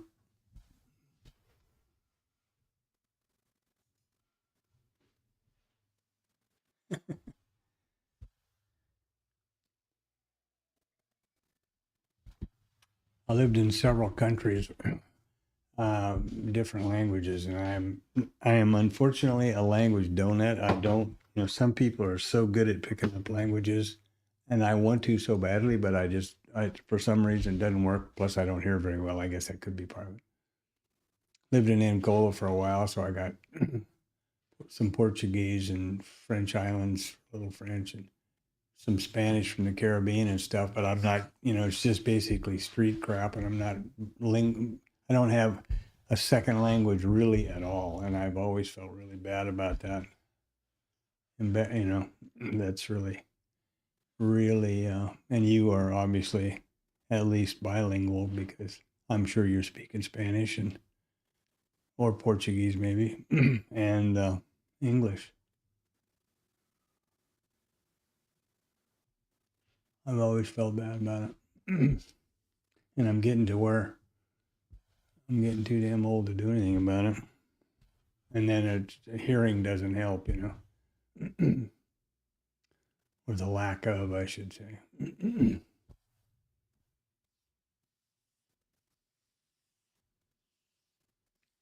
Come on now. Look at that trade, boy. Bing, bang, boom. Up and down and up and down. I don't know what this red line up here is.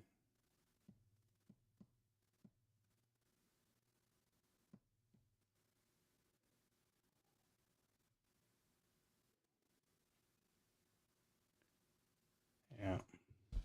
Well, I was looking forward to that trade. And I don't know what, I have nothing I would call this except developing value area high back to, back to the mid and the VWAP or VPOC and those. That's not any kind of structured trade that I've ever done. I have noticed a lot that the developing value areas on either side often have quite a bit of horsepower when it comes to testing and moving the markets, or reacting to them, let's put it that way.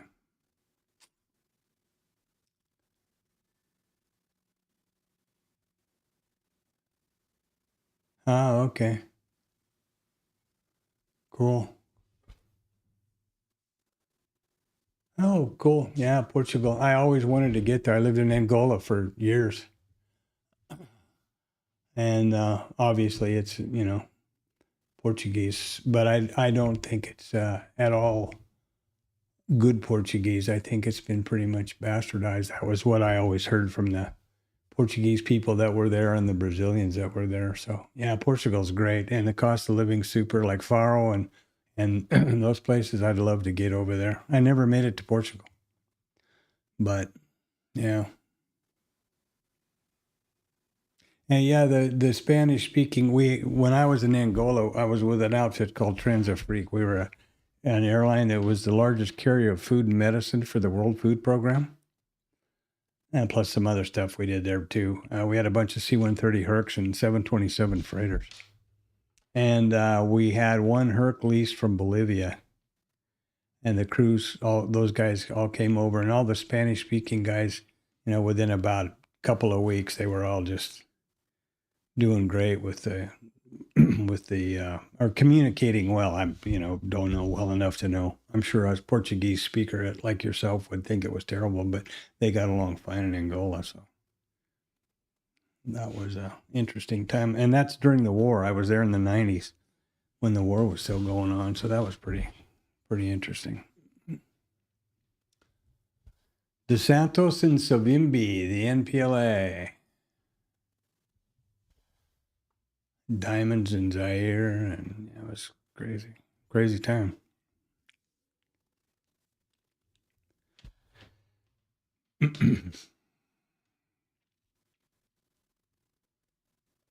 Oh man, I was really looking forward to that thing to zoom up there and take out those stops and try putting on a short, and I'm just a day late and $1 short, I guess.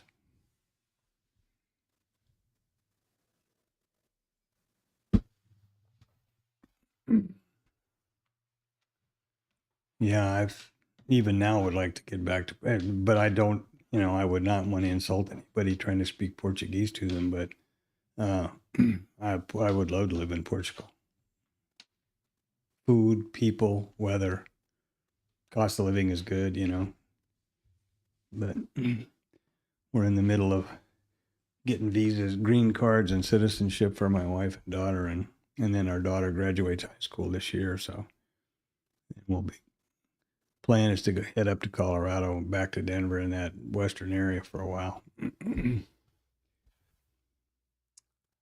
until the rest of it gets sorted. Now with this goofiness going on in the government over here, personally, I couldn't get out of here quick enough, frankly. Oh man, come on, man. What are you doing? Right down to the overnight VPOC, VWAP. Developing value area low. There's our old IB low down there with my little tag on it. Well, that's just magical. Not really.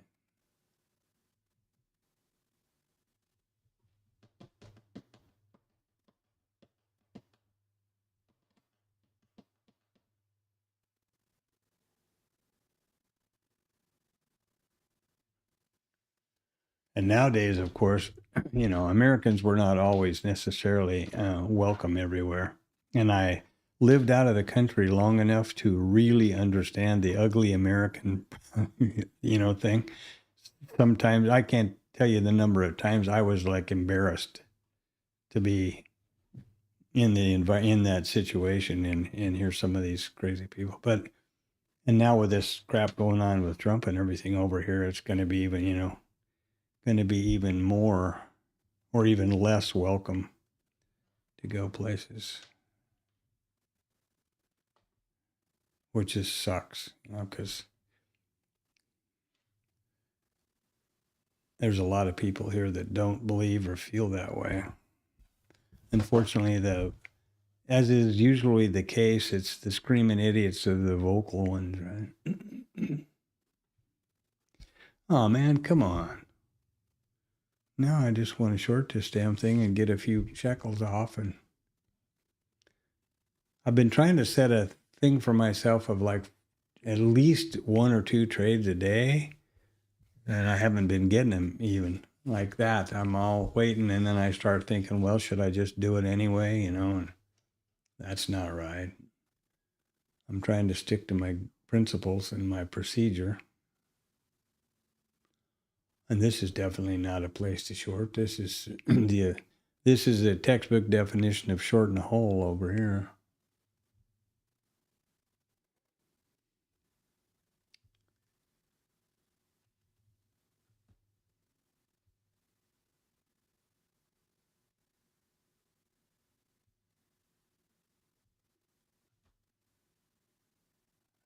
Well,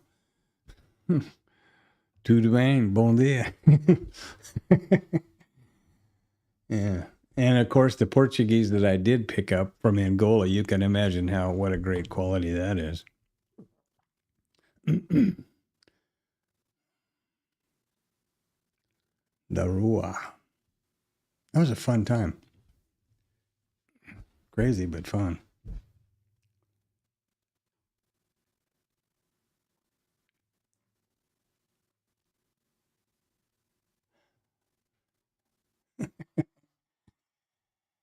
Yeah.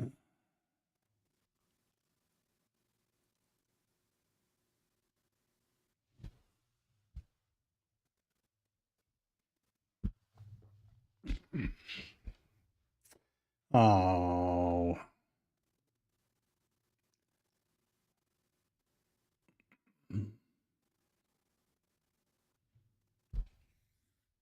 Mm.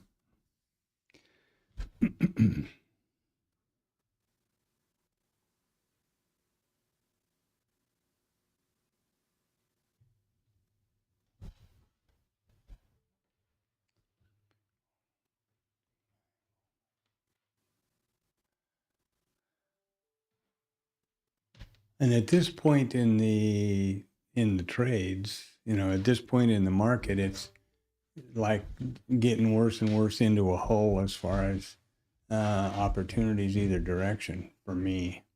The way I think look at it now, we're below the POC, and at what? I guess the closest thing you could look at and think might now that's not even the real POC. That's just a full session.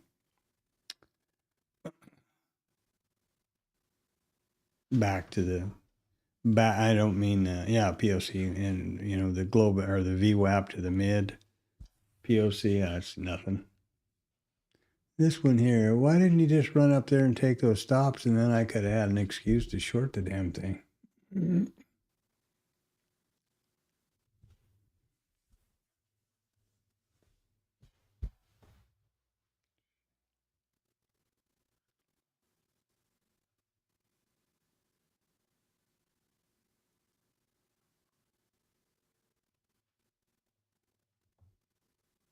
Yep. Have a good one, man.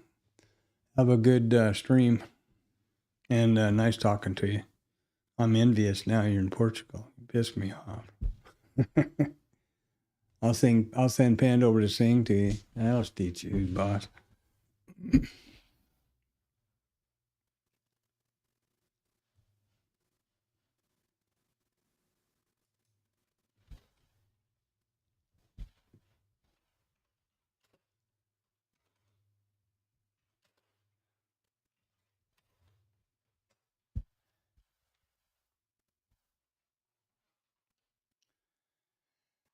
Oh, come on, man.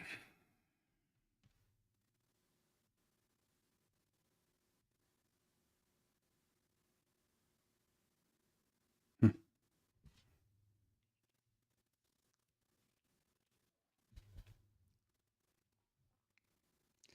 they waiting for something?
Well, it didn't do anything I'm thinking it ought to do, except we are seeming to respect this developing value area low quite a bit. Excuse me. And I'm wondering if they're going to try to have an inside day. Whatever you call it without special, I forget what you call it when you don't get either IB. I forget there's a name for that. I don't remember what it is. Pain in the ass, probably the right name.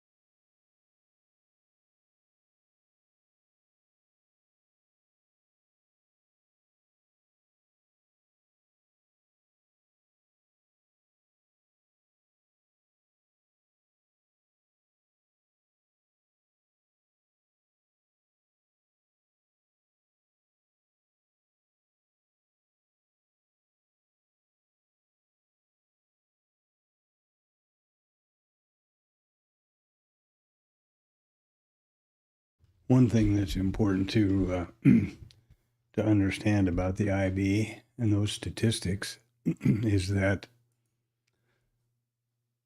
you don't have to use them exactly. You could use them inversely, right? So there's a 97% chance that the IB high or low will be taken out. There's a 30.9% chance, 32.1% chance that both the IB high and IB low are taken out. What does that mean? That means that there is a 92.3% chance that neither, means that there's a 2.3% chance that neither one of them will be taken out. So if you're getting near the an IB level later in the day, there's a huge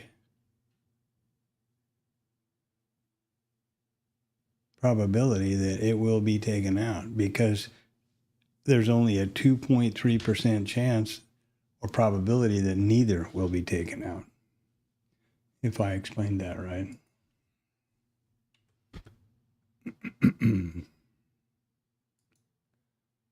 And that's pretty low. And now it's going to do something here. I don't know. I suppose it's going to go up and do what it's just, this is just a retail soup. They are absolutely in balance.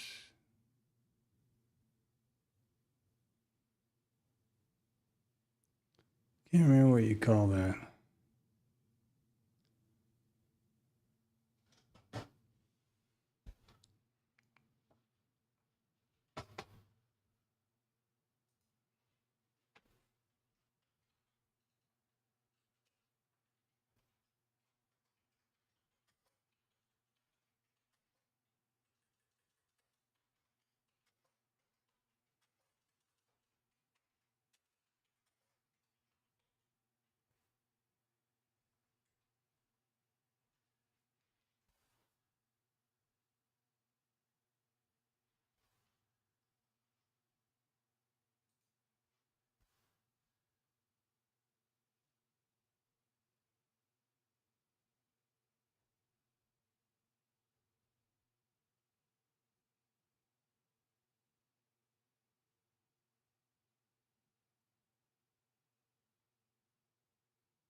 All right, so a normal day is where we stay within the IBs. A normal variation day, which is approximately 50% of the time, or approximately 50% of the session range is within the imbalance or the IB balance, but range extends one side or the other. A non-trend day is a narrow initial balance, generally holds through the session, but may be influenced by anticipation of news or something like that. And then a trend day is pretty obvious. Here we go. That's courtesy of Google and AI or IA or whatever it is. And here we are back at that developing value area high again.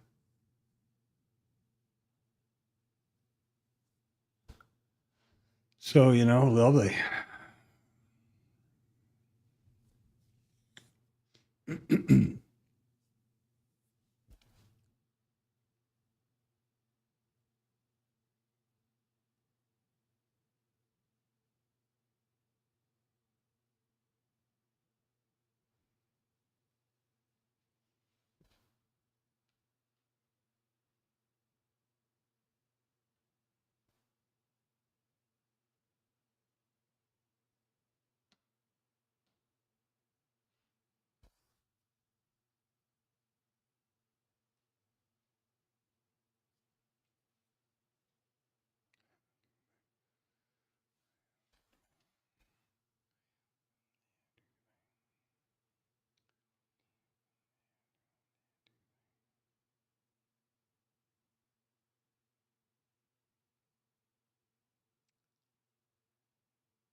Well, we're ticking them off now, huh?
Order submitted.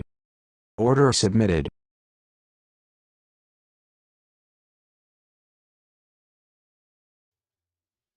Wasn't really sure I meant to do that, but we'll see what happens there.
Yeah, I'm not really sure I meant to take that, but I'm bored.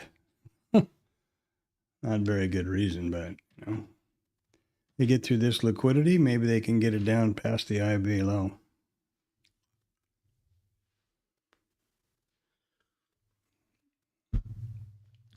Maybe the little press secretary will say something they don't like.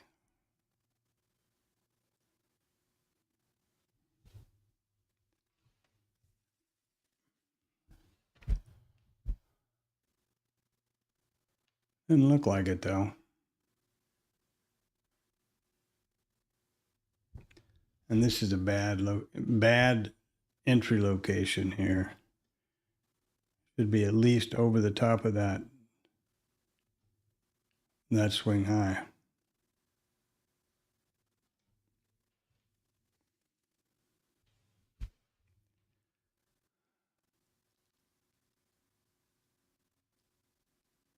Settlement seems to be pretty important to him.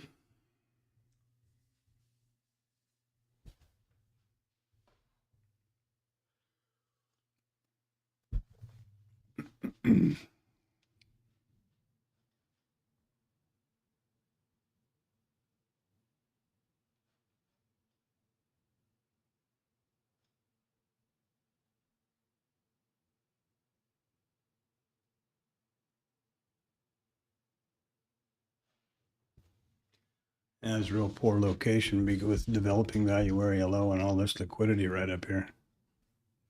Now it's going to go the wrong way. Maybe.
Order submitted. Order submitted. Let's see what happens. It's just that was a poor entry, and I'm trying to just trying different things out here to salvage that.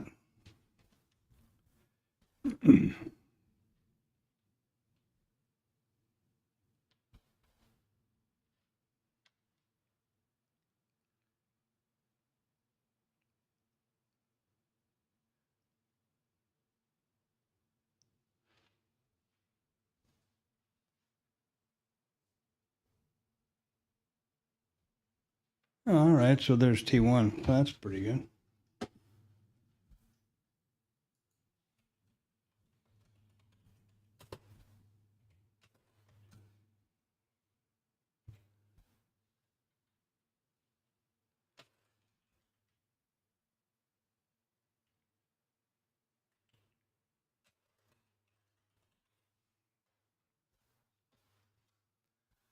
And if we get down to T2 here.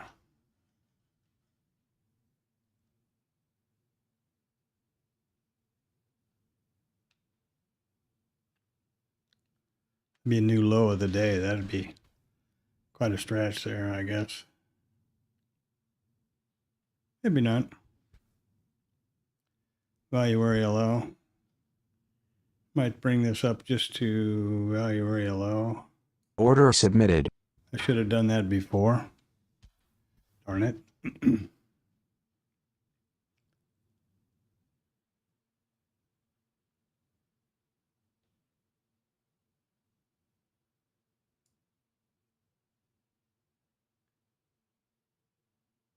Order submitted.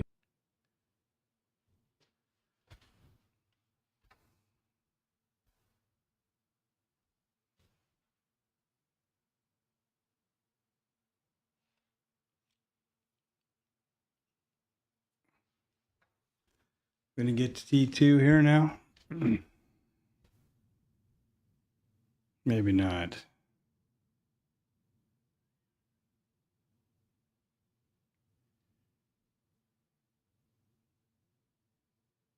There we go, T2.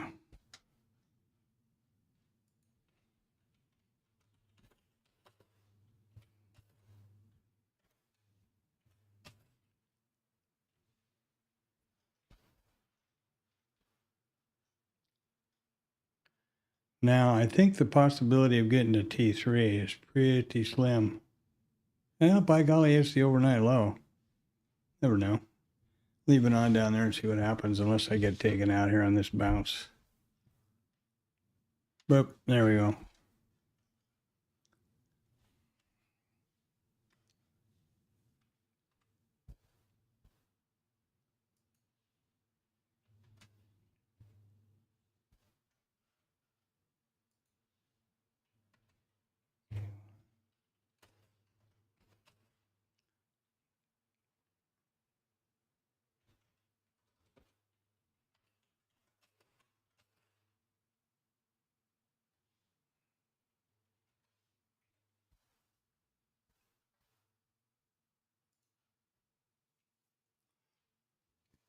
Well, we'll see what happens there. Right at value area low and the low of the day.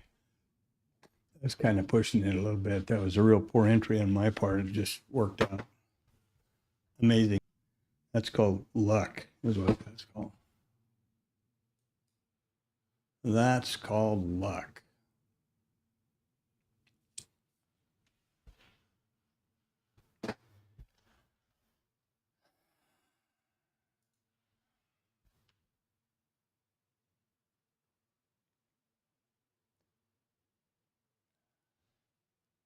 Is what that's called.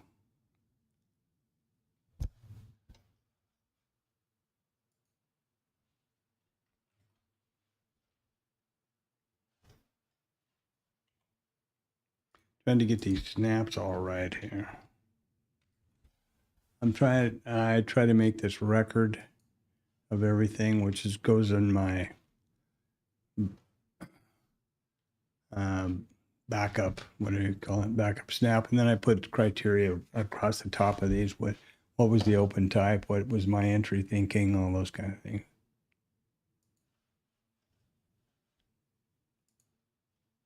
Oh. And what I wanted to do there. Oh, that's not bad.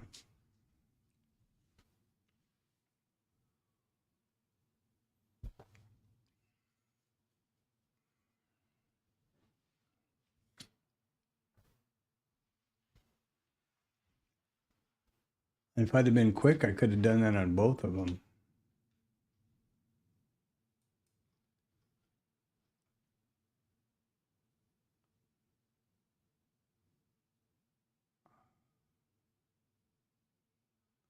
Well, I'm 100 down on my TopStep account, and I'm 140 up on this one. So on the Trader X, or whatever you call that thing.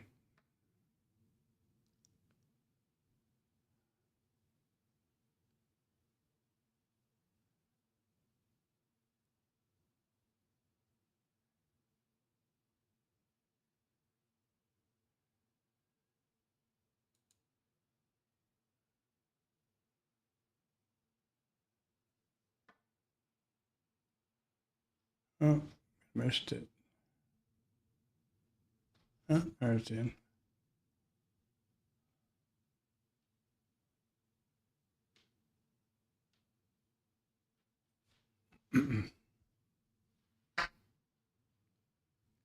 If this bounce continues.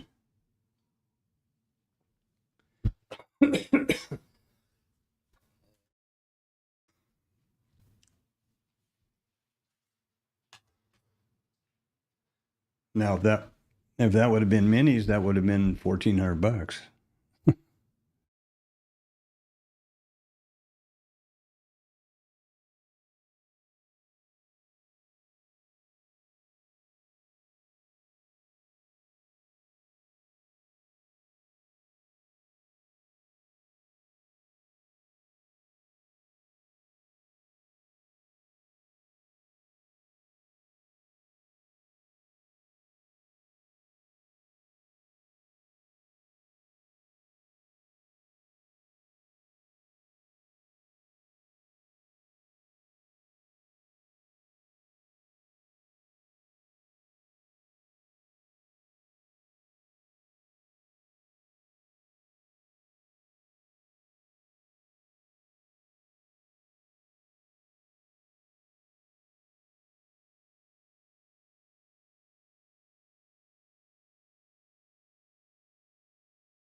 All right, so yeah, what's it doing? Why ain't it going up? Why isn't it doing the world famous IB failure?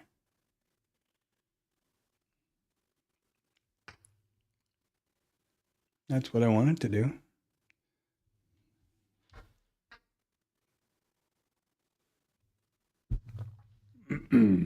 Oh well, I don't know. Topped out on that one. That's on the TopStep X thing.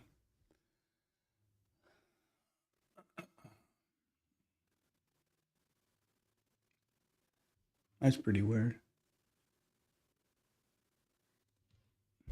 But not gonna fight it.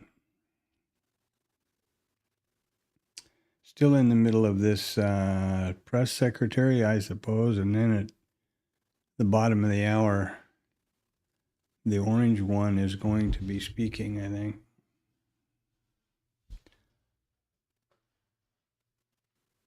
Let's see if I can figure out. I wish I could figure out how to write a. Oh, I don't want to try that.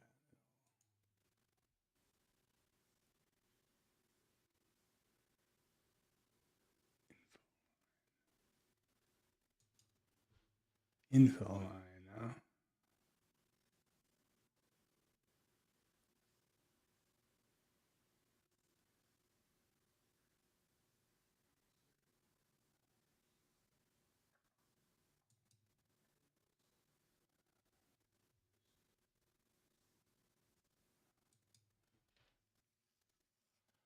I don't know what that's doing.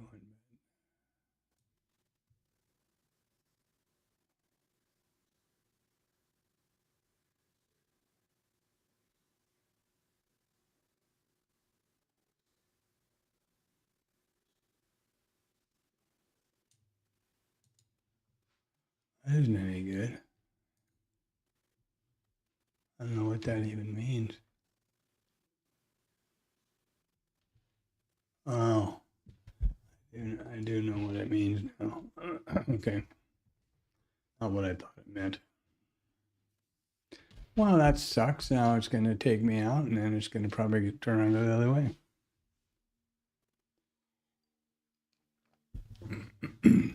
Only micros here on all of this. And this is the main account that matters, so.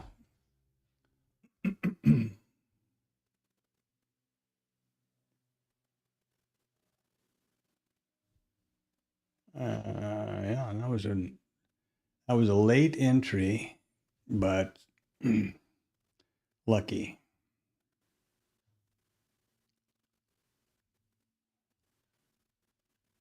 And that would end is pretty long shot there.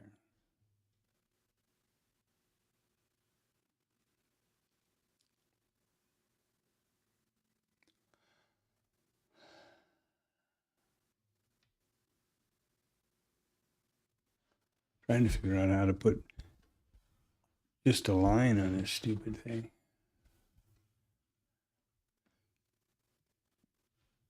I don't want an info line. I just want a plain old line. Horizontal line. There we go. Boy, pulling teeth, huh?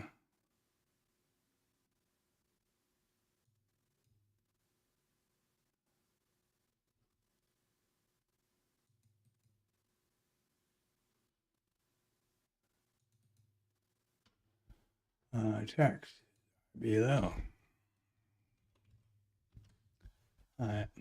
Oops.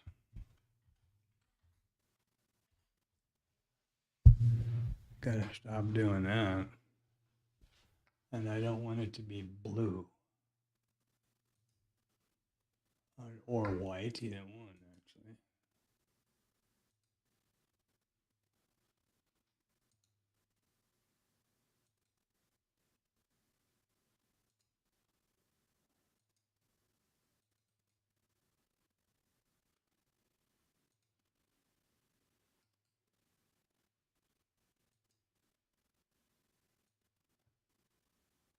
IBI is way up above somewhere. Oh, high today.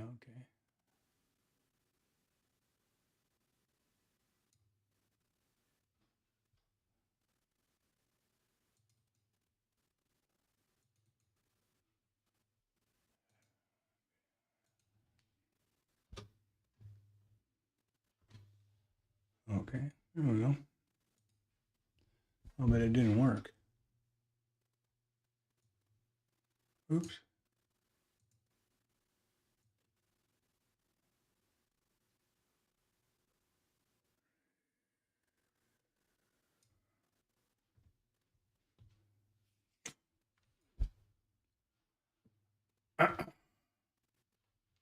Hmm.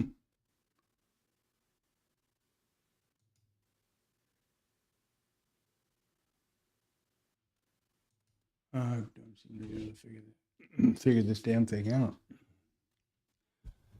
Wow, what is this all about? Oh, it's still fussing around and getting below that IB, huh? Clone.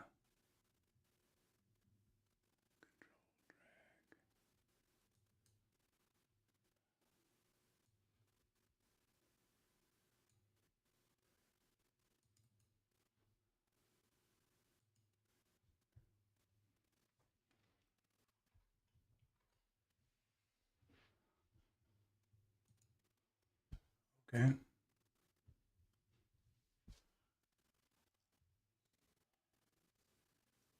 Oh, there we go.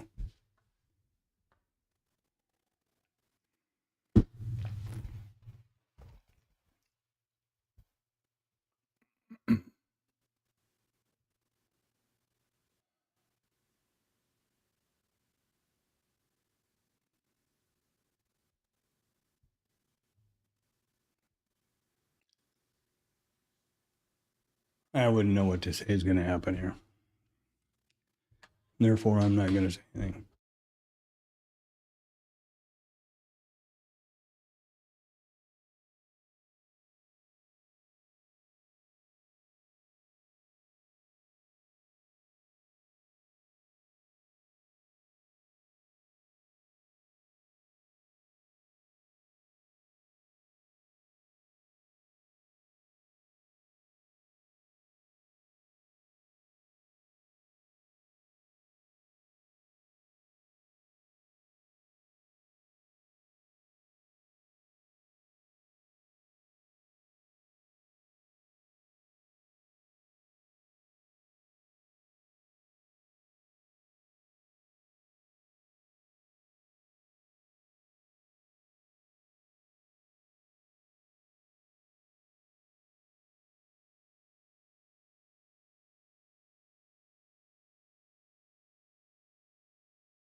they're going to mess around here pretty quick, and that thing's going to go down and take out my T3 level.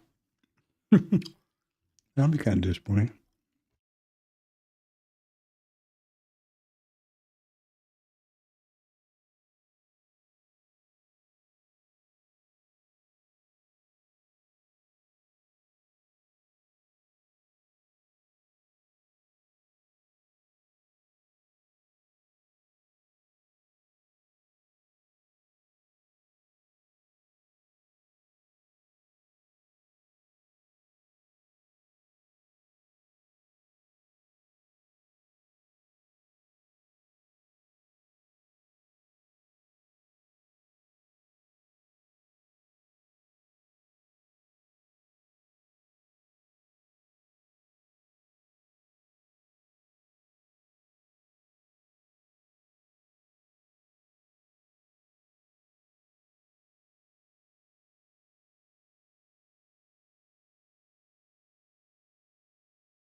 So here we are now. Boop, boop, boop, up, down, up, down, up, down.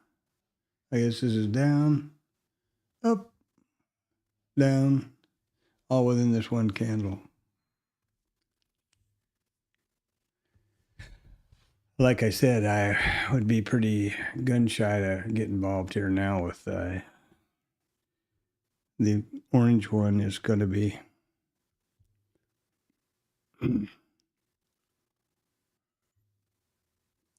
active at the bottom of the hour.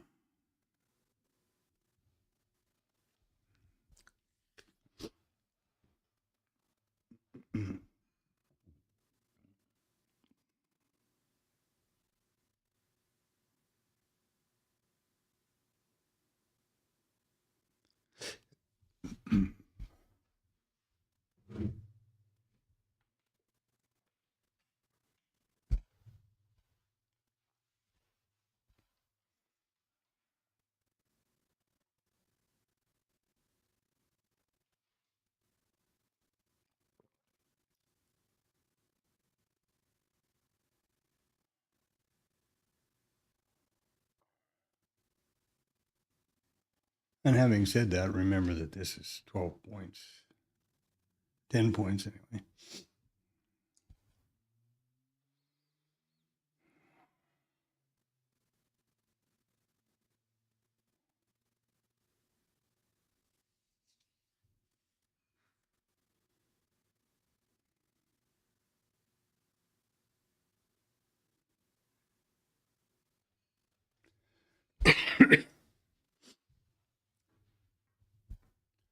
That didn't work very good because that's the wrong thing.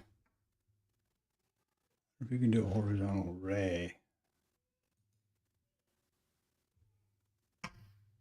Oh yeah, you can. Okay.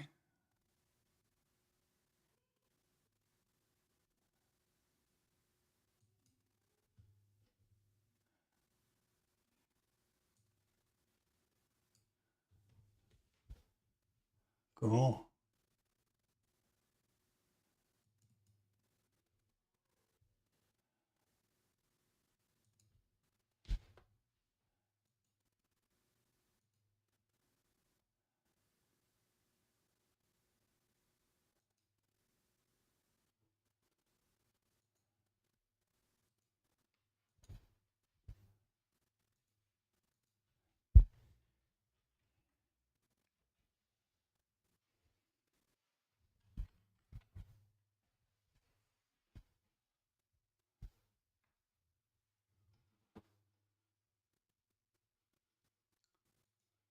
Yeah, that's great.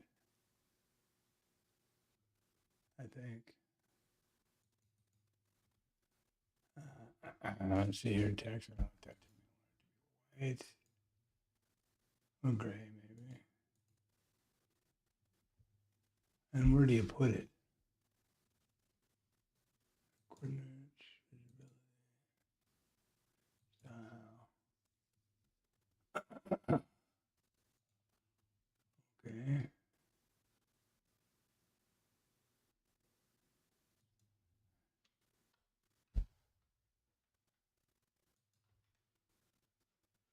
There we are.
I will.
I'm still gun shy about this.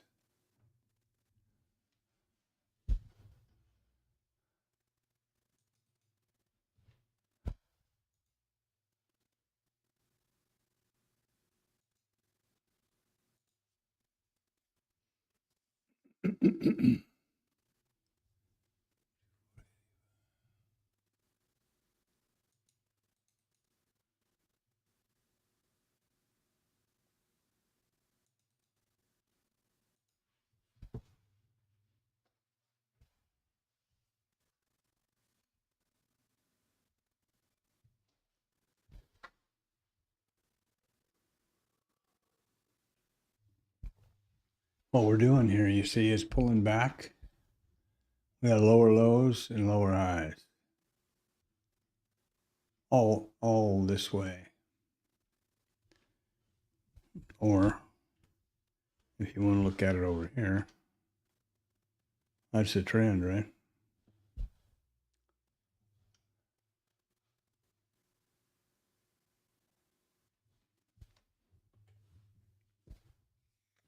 And it could just take off up to the moon there too. And I'd be pretty disappointed that I'm not with it.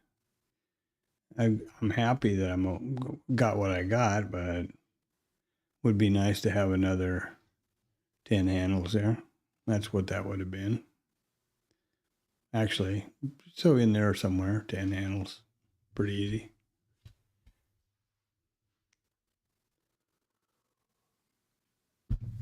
So right now the orange one is signing stuff. I'm going to stay away from that episode.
Oh, wow, it's only not even 2 yet. Oh, I'm all busy thinking it's time to get ready to go. Not even 2 o'clock yet.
You're going to screw around and get a 3-bar reversal here if they're not careful.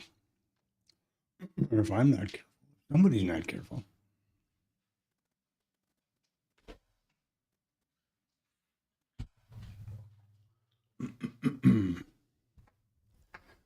Oh, well.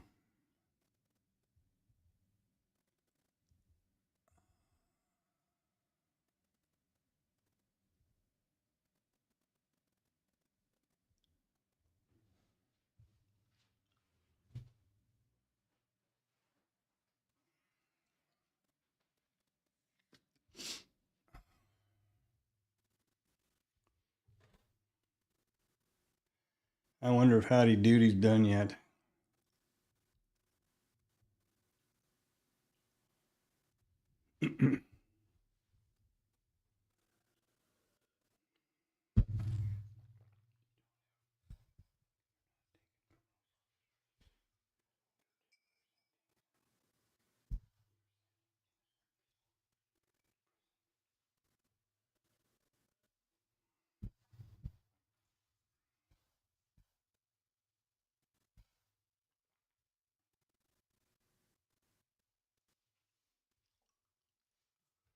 Oh, man. Now, come on now.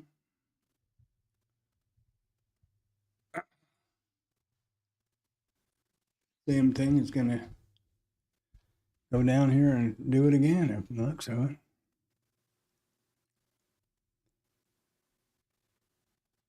What are we doing here?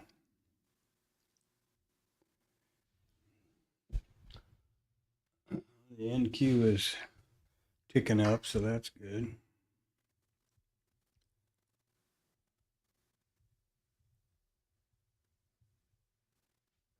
And now rip. Let's do some ripping. Let's do some ripping, baby.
Hmm.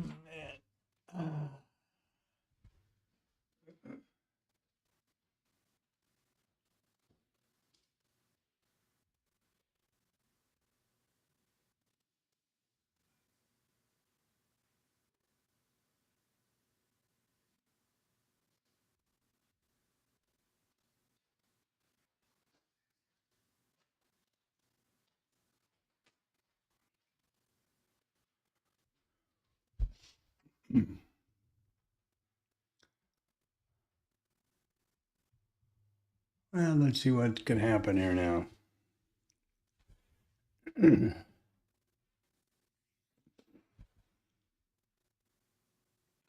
I have no idea what can happen here now, but something maybe. So funny how it can easily jump down to a stop and it just struggles to get 5 or 6 points. That's pretty amazing. There we go. Maybe. I don't know. If we get across that developing value area low, that would be a pretty big deal. Back towards the POC. Which, you know, eventually this is would pan out to be a IB failure.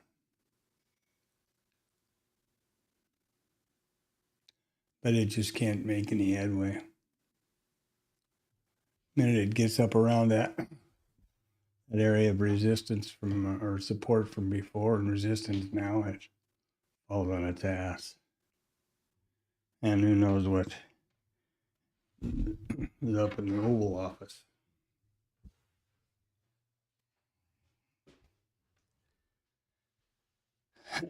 They're all marching around going Sieg Heil, probably.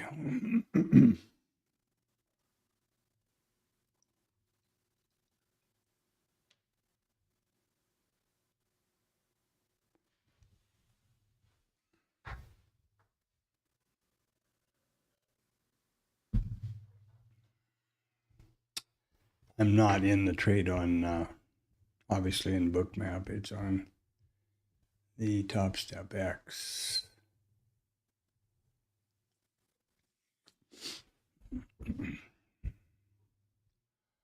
There we go. Get over there. Get over that settlement and those guys and get moving up here. Get up to Globex VWAP. That'd be okay.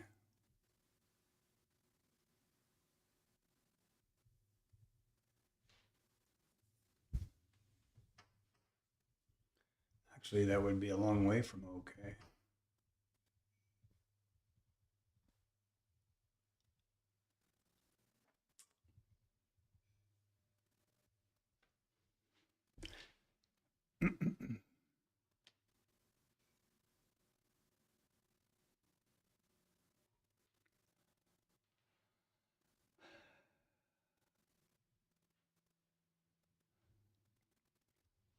I think I'm going to move this profit target from 12 ticks and VWAP to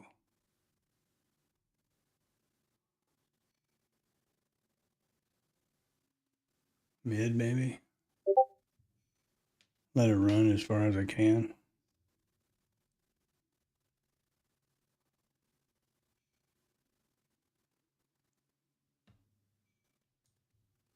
Oh, come on now.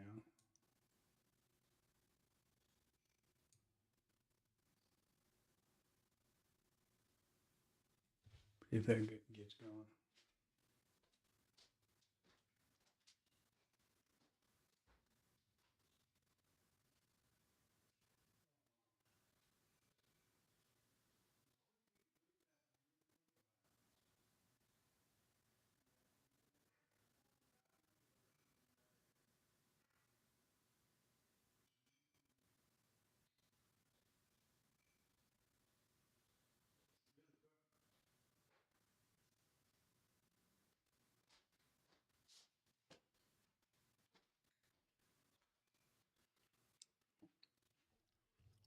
Huh. They just can't get any headway over that frickin' thing.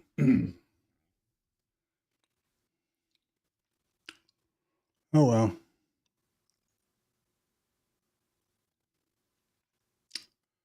Oh well.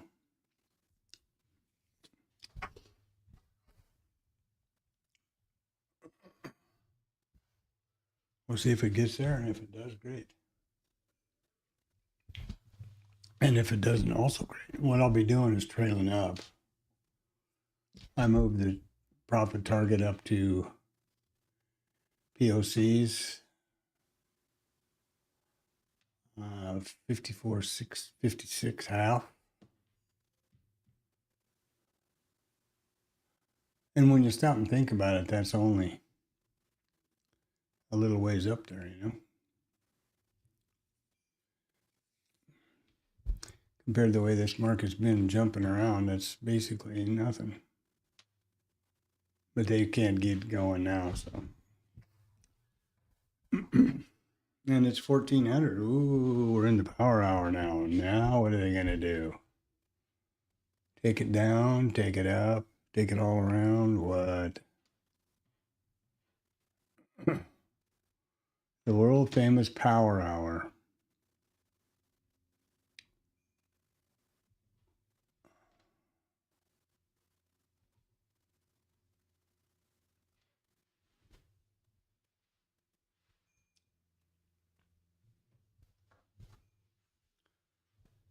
So we got 100 and something or another ticks on the on this account. What is it? I thought I typed that on there. Huh. That's pretty weird.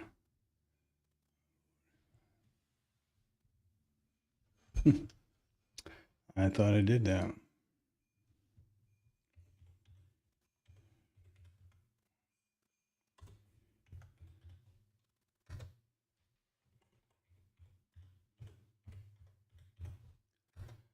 $116 ticks.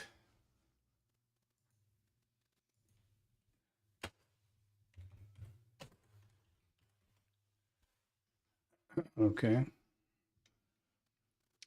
What do I do now? Huh. You guys are going to really piss me off. They're going to make me mad here if they're not careful.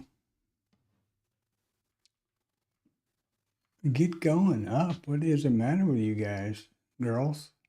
Boys and girls?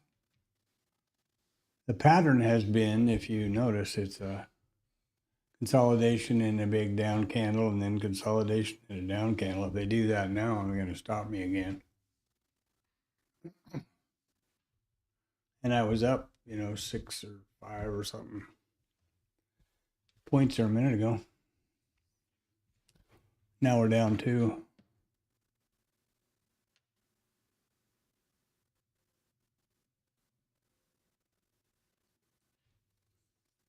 It's just really weird. Really weird they can't just get that thing going. I guess it's just too much negative stuff coming out of everywhere.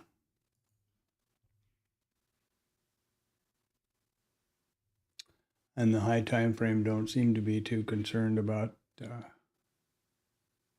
something isn't right. Something doesn't look right here because the 54.32 is the IB low. What have I got it at?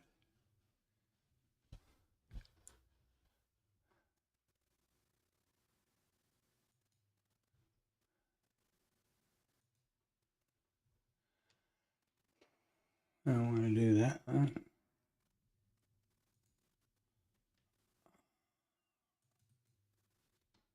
54.32.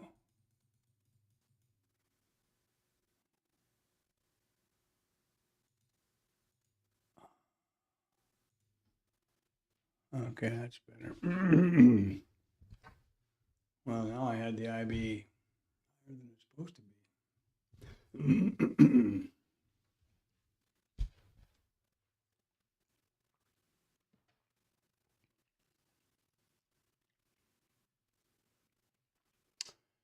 2 liquidity runs there.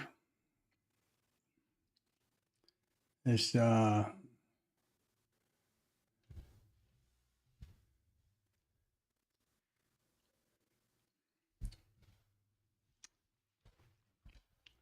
a new candle at 1405.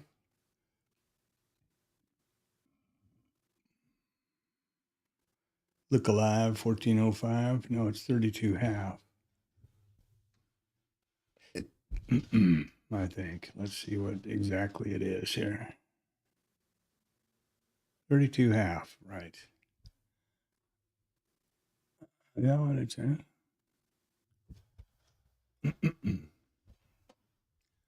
So let's see if we get it somewhere here.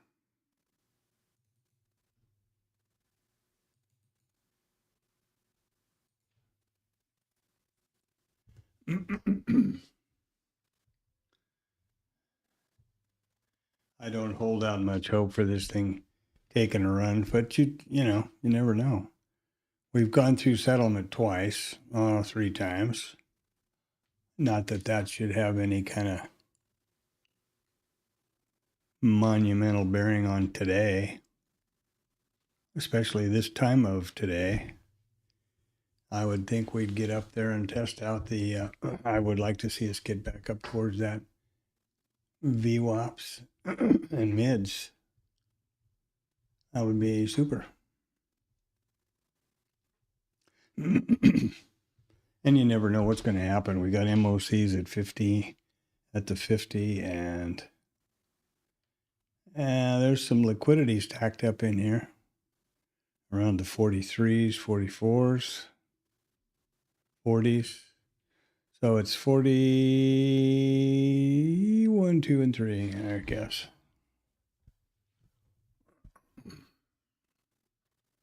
They need to lift the lid off of this pot to get the thing going, is what they need to do.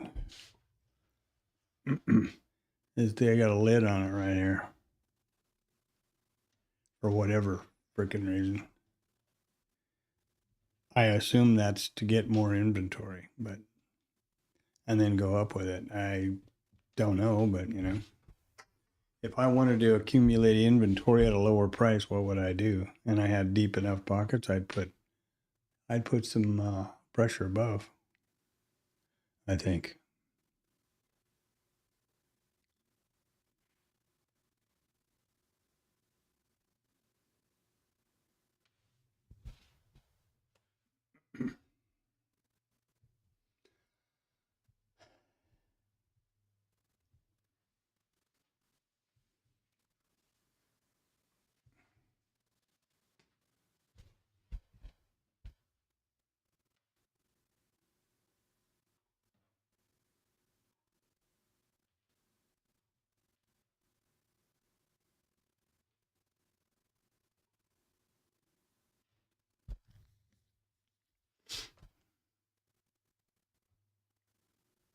This is that previous IB low. And it seems to be pretty daunting. What is it? 44 quarter? Well, it's shutting off this whole lower distribution area down here. So that higher time frame must not want it any higher for whatever reason. And now they're going to go down and really make me mad here.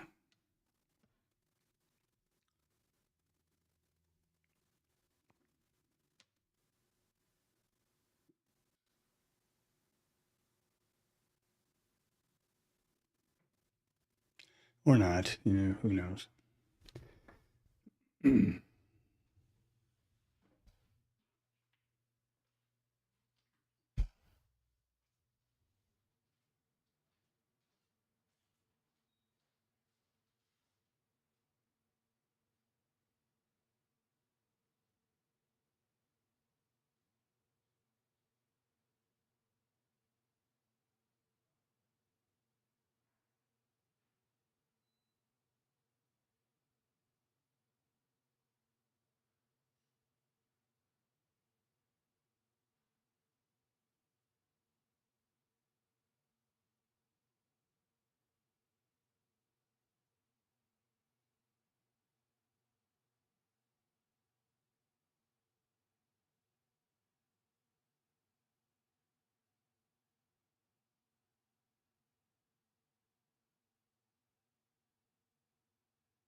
Well, you're really annoying. Look how this thing is coiling up, boy. Lower highs and higher lows. Something's going to happen one way or the other.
Never mind.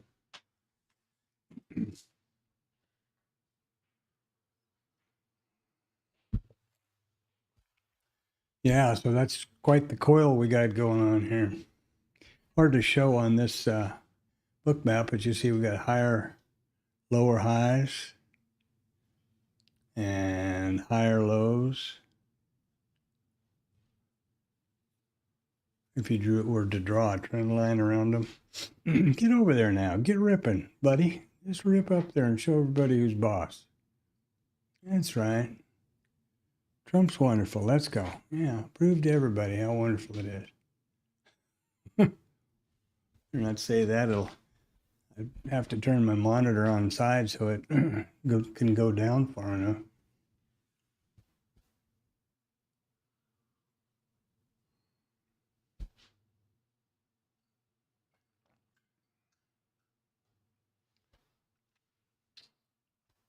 There you go. Get through that developing value area high. Get through that settlement. Let's get up there and show everybody who's boss. There we go. I guess they got enough inventory on, and now they're going to get up here and see what they can get accomplished, I guess.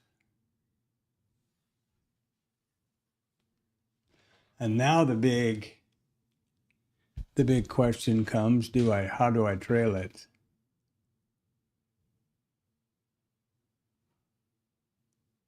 Still hasn't gotten there. Once we get up around VWAP, that will be pretty significant. The Globex VWAP. I don't want to get too tight up here now and then manage to zero it out. Right now I got to stop at absolute break even. If it takes me out, well then it does. It didn't cost me anything.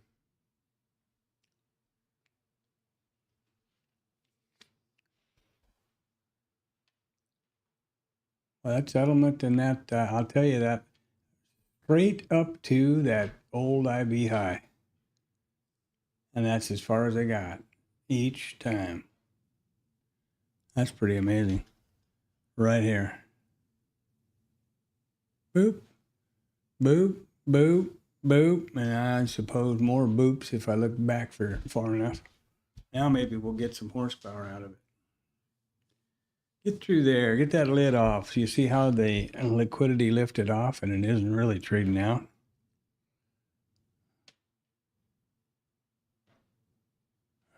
I don't think. They need to lift this out right here. There they go.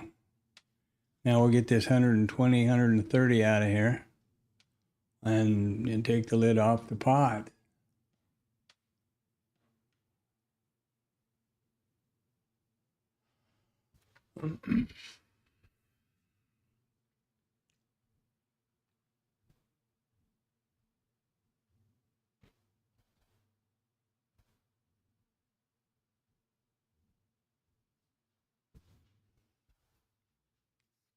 It's still right at that frickin' IB high. The old one. Boy, that's something to remember. I never used to mark those, but I'm telling you, that's important, obviously. At least today it is.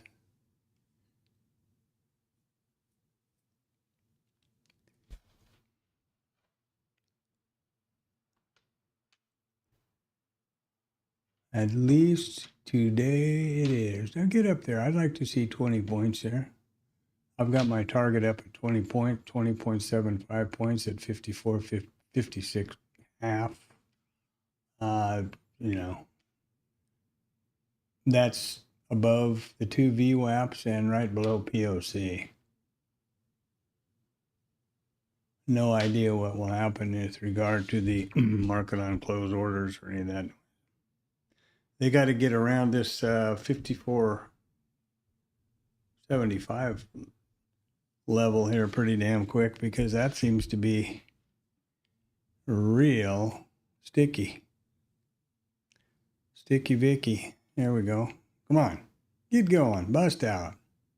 That's a boy. There's 8 points.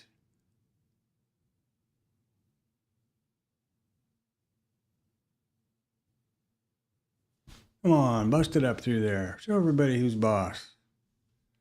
Wow, look at that thing go. You just can't do it. And we're at the 20 now, too. See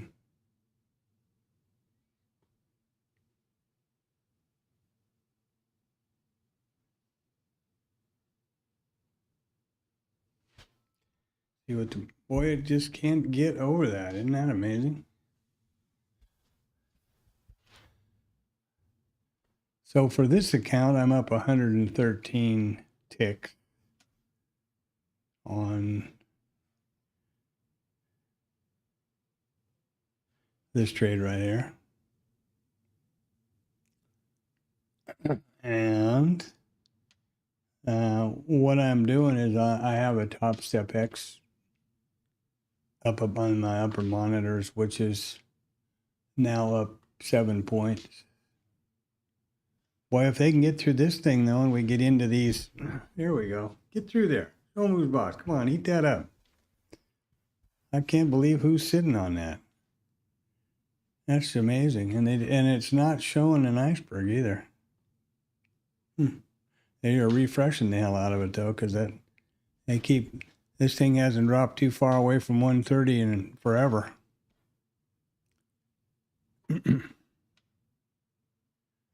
So they came off the bottom with it, I guess, and are taking their profit, is what I guess they do. I don't know.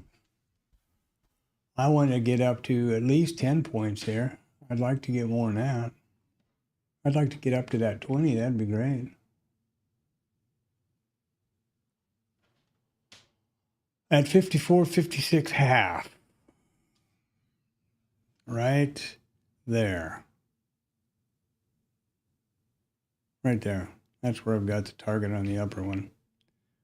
Now, whether we're going to get anywhere here, whether we're going to get sandbagged, boy, I can't believe how sticky these guys have got this goddamn level here. That's amazing to me. Obviously, it was a big deal to somebody.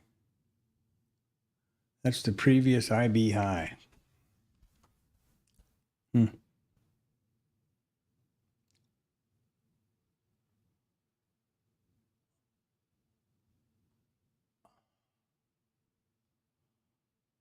Well. I'm just amazed that they can't move it. I'm always surprised when that happens. How much money must you have in order to just hold your ground like that and just keep buying them and buying them and buying them and buying them to hold the level? Or selling them, in this case, selling them and selling them and selling them. Selling them. That's pretty amazing. Pretty darned amazing. Yeah, I'd like to get this one. Right now it's at $160.82 red, and I got 40 positive unrealized. And so it's going to be kind of see what happens if that can get up to neutral at least. And that's the TopStep X account that I started out, got it to see what TopStep X looked like, and then play around with it with my daughter, the daughter.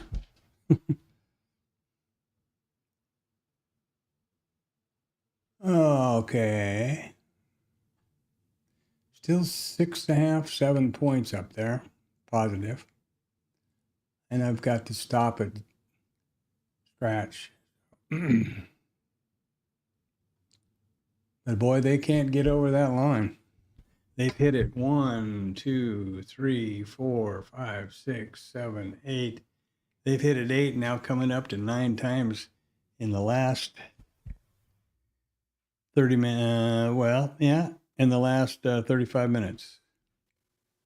That's amazing. That's just amazing.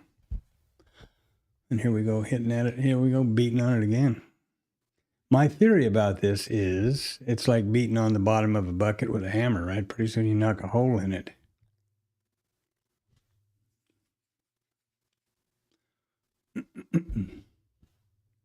You can see here how many times here we are, and you can see here how many times that was the support, and now look at all that.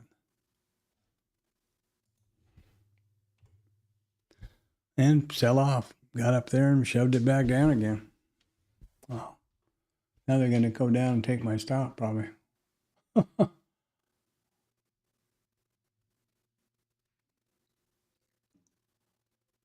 Well, if they do, they do.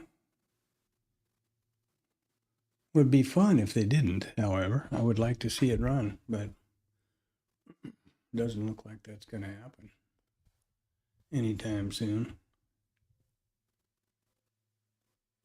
35.75 is the stop.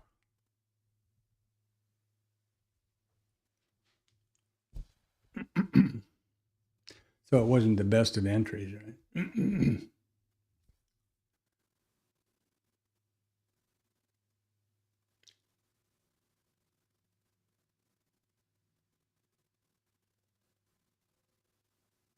And there we go, stopped out.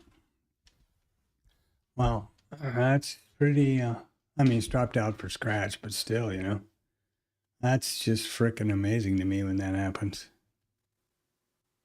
Really amazes me. I guess, well, I don't know what I guess. I don't know. A strike price? I mean, I don't know. Or they're just real determined on taking this thing back down. So the TopStep's down $1.63, and this one's up $1.50 or something like that. $1.40 something, 50 something. What is it? $1.45. So $12 in the whole $12. And look at them go. That is just crazy. Or I guess the other side of that coin is that since this is a zero-sum, trading is a zero-sum game, right? So for every buyer, there is a seller. There's no such thing as sell imbalance or any of that. Because it's a contract. It's not a stock. It's not shares. It's not a stock certificate. It is a contract between a buyer and a seller. I agree to buy it. I agree to sell it. You agree to buy it, whichever. So all these people up here were trying to buy this and get this through this level, and this guy was selling. The thing that always crosses my mind is, okay, if that's the case, how is this guy that's doing all this selling into all these buyers going to make money? he's going to bring it down here. The lower he brings it, the more money he makes. And I really believe that's exactly the essence of the market, the futures market. It's pure speculation. Do you tell me that this had anything to do with some value of the S&Ps? Bullshit. It's just, it's a zero-sum game, and for every buyer, there's a seller. So all these people were buying, and this guy's selling. And how does he make money? He takes it down here, and all of these guys puke. And they're all puking right there. This is their stops. And they're puking out right here.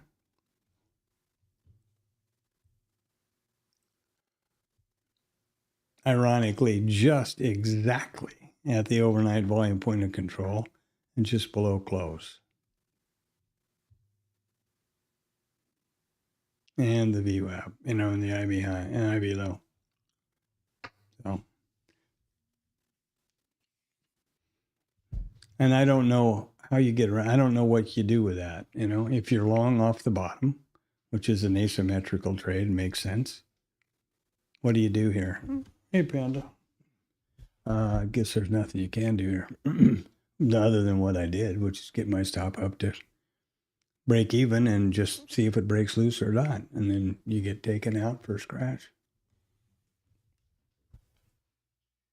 Remember that that trading is the probability of the next trade is always 50-50. And that, you've heard it a million times, but really think about it. Past performance is not indicative of future results. It doesn't matter how far back you look in time. Those trades are history. They have nothing to do with what the next trade that I try to put on. And the market only goes up or down. Time is something we put on it. So those are truisms that you need to come to peace with. And I say that, but I still am trying to figure out how to consistently profit from it also. I was long here. I was thinking we could get somewhere. I could have taken 7 or 8 points out up here. But I thought we would break through this going into the close.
Mute again. Yeah.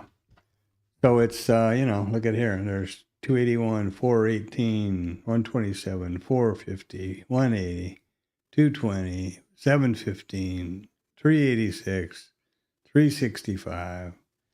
These are all stops being taken out, being hit.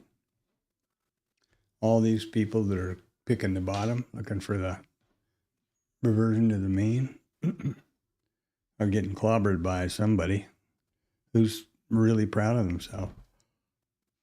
Made millions probably. Made millions today.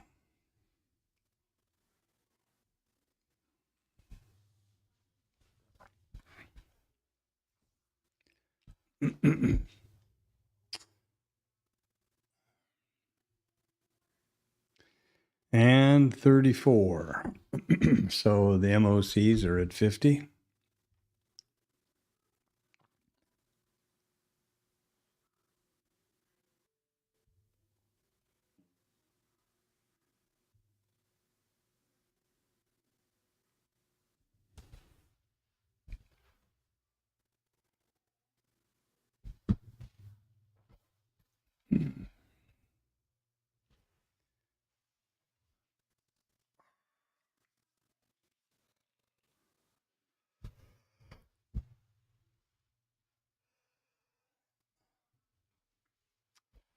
It's always amazing to me when I watch somebody make a stand like that. They draw a line and they don't let anybody get over it. Millions and millions of dollars. But I mean, it's the depth of these markets is phenomenal. If you look at this market on close orders, we're talking billions of dollars. You know, it's phenomenal. Where the hell that all comes from, I got no idea. Not me.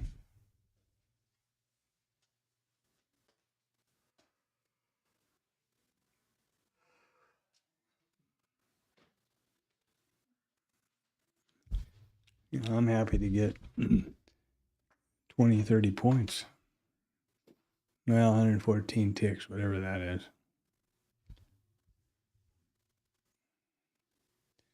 25 points. 26, 27.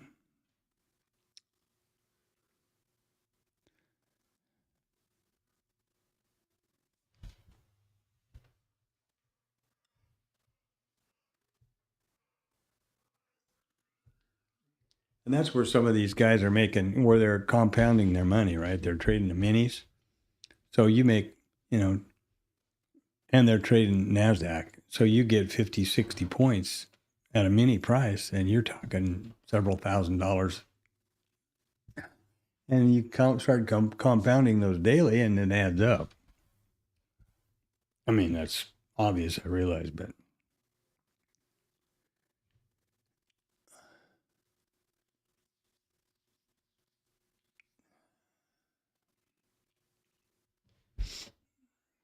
obvious, I realize.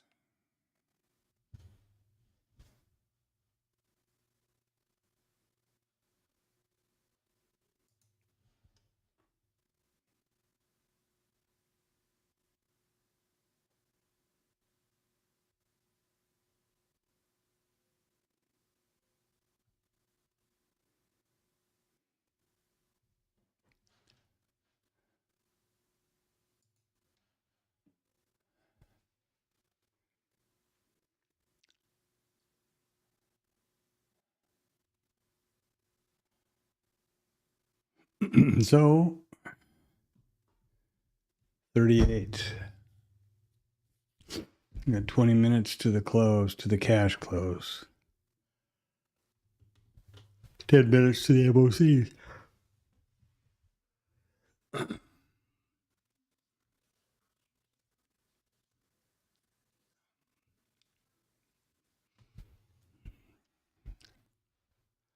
And they are just keeping hammering this thing.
Just dancing on the IB.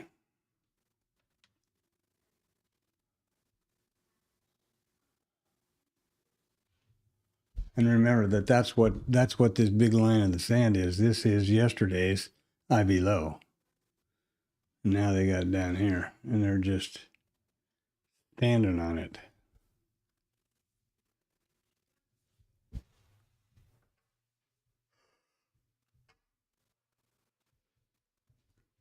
Right.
Now they're going to shove it down.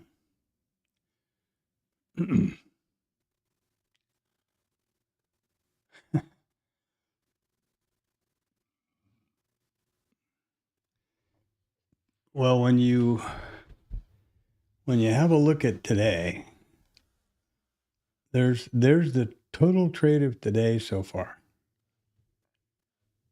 Look at that compared to these. Look at that range compared to the rest of this graph. Even these normal days. Pretty amazing.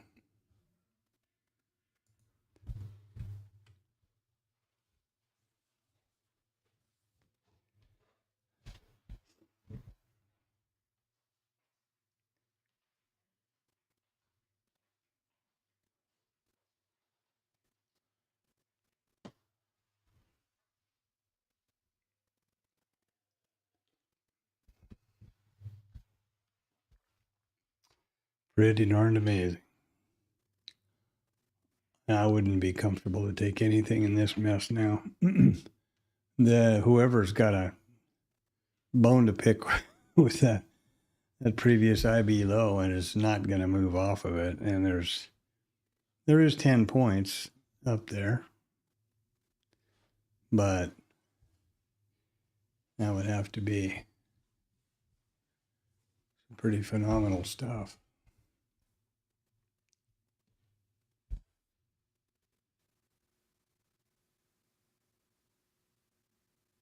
And nothing would surprise me to have them just turn around and put in a new low. I mean,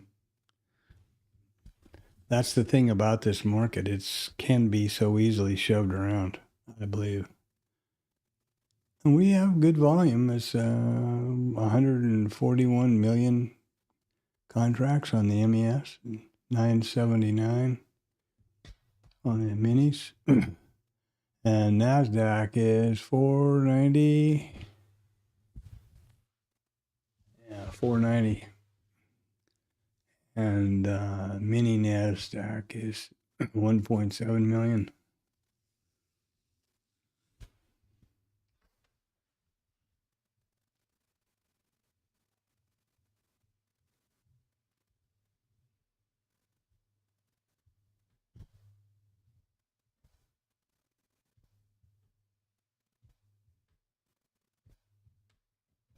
There we go. There we go, pushing lower. Look at that.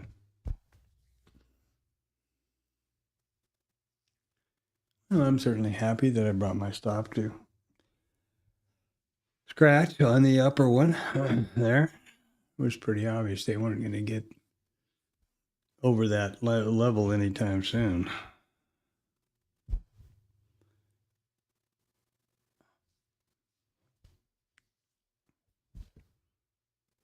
Five minutes till the MOCs.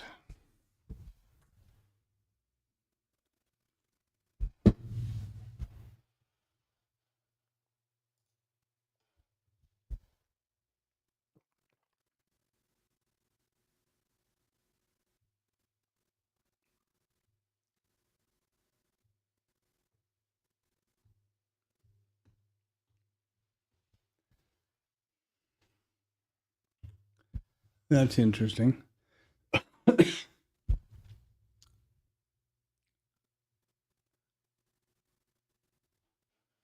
What a dickhead.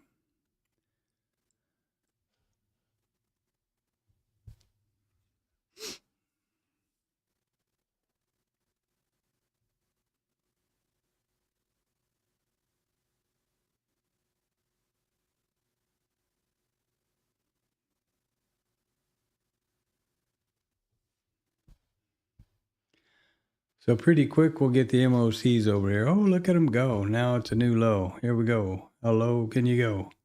24s. Yep. They still haven't gone down and taken out that overnight low yet. I don't remember when my entry and stop were. If I'd have been taken out, well, I can look. Wrong. What am I doing here? Yeah. So here was my original stop. Oh, it would have just been taken out right there. So that worked. You know, that I'm not unhappy with that trade at all, but wouldn't surprise me at all to see us get down to the overnight low. Not at all.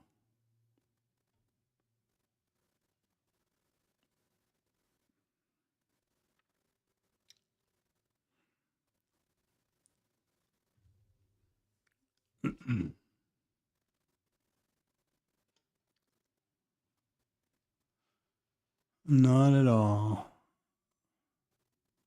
And then we wick it back up, you know.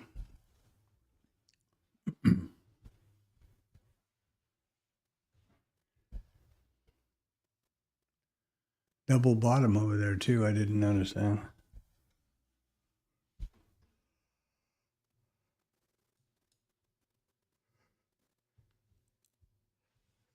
Back at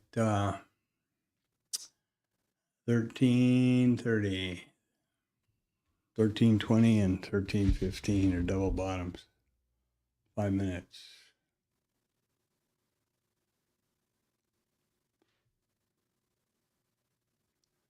Definitely not playing this game. Simply because I don't think the market is really, why is it doing this, you know? Now there's 23 to 33. There's a 10-point pop right there off that low candle. So, you know, that would have been good to do. And that's an asymmetrical trade, right? So,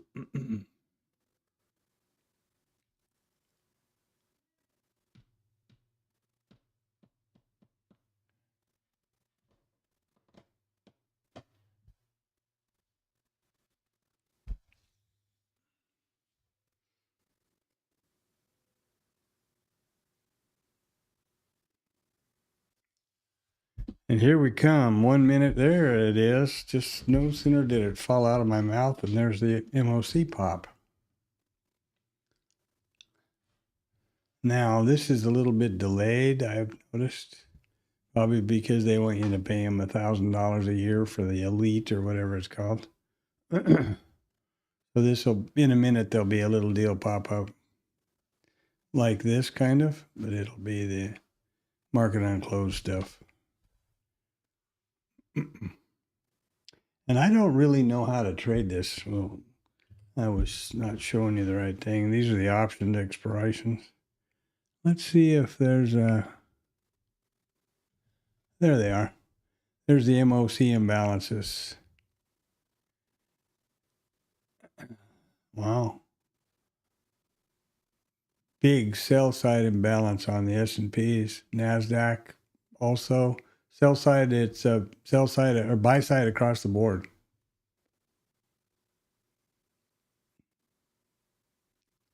Buy side across the board.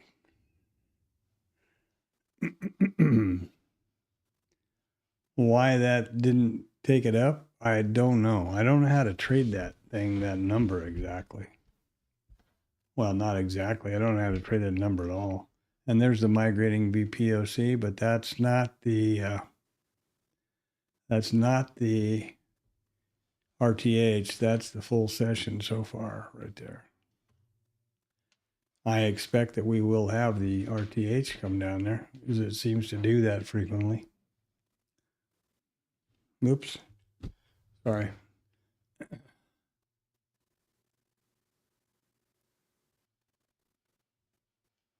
Now that may be it may be both of them. No, see the is still up here. I don't think this was real. I think it's just me getting it off. When it's scrolled way in, these lines are hard to hit, these brackets. Now, typically, we've had the RTH VPOC migrate down just ahead of the close. And how long is that going to take? Well, this is 10,351, right? And this is 8.6, so 2,500, no, yeah, 2,500 contracts. This POC is going to be right here. Or not. But that's all it would take for that to happen.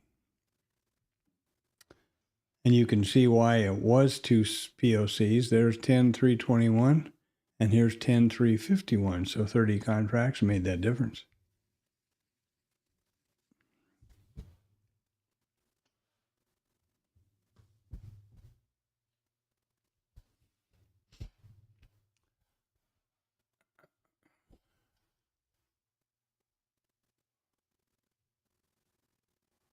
Certainly will not try to mess with that.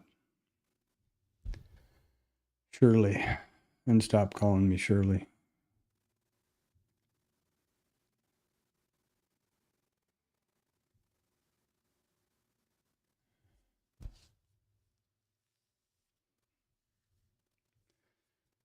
Look at this. Slowly, slowly. And this is 55. This is heading into the next MOC adjustments if there's a updated number or something. Oh yeah, that's the problem. I need to get this out to where it makes sense. There we go. But still, that's essentially nothing. 6 handles. Well, there it's going to go somewhere now. Now maybe it's going to move. I don't know. But at this point in the game, I'd be kind of leery to get on one. It's late. This is where it should have happened.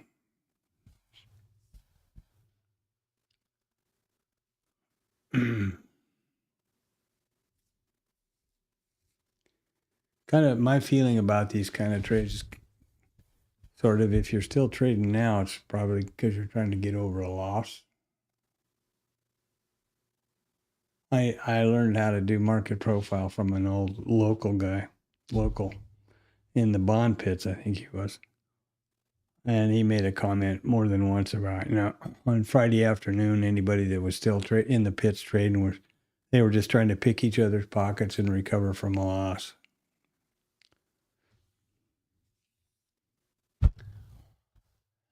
Everybody else was out at the bar having fun on a Friday afternoon. Must have been a great life. I mean, it was crooked as hell, but it must have been a great life. You know, they definitely had insider trading. They had the paper coming into the pit. They knew what the hell. They were just front running everything, according to him. And there was a 55, not much of a correction, and nothing so far on financial juice. And pretty soon the bell's going to go ding dong, and then it's going to be tam time.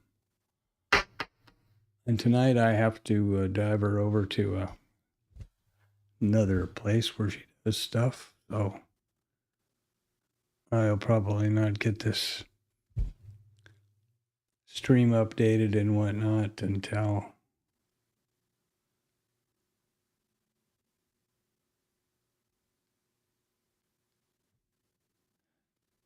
I'm back, obviously. Football, right? Look at that wick. 38, well, 10 points. There's a 10-point candle right there.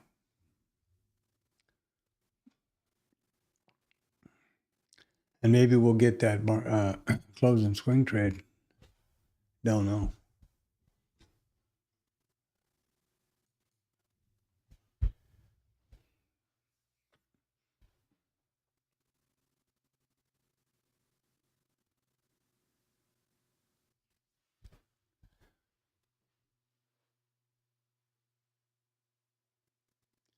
You don't know.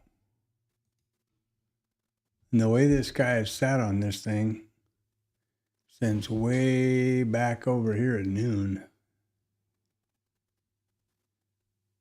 I'd be a little hard pressed to imagine it was going to break up, but you never know. No, you can't see that. I'm going to have to figure out a way to do that. Well, it doesn't look like there's been any updates on the MOCs. So, yeah. Back to IRT. So there's our day. There's our open. And our close is going to be down in here.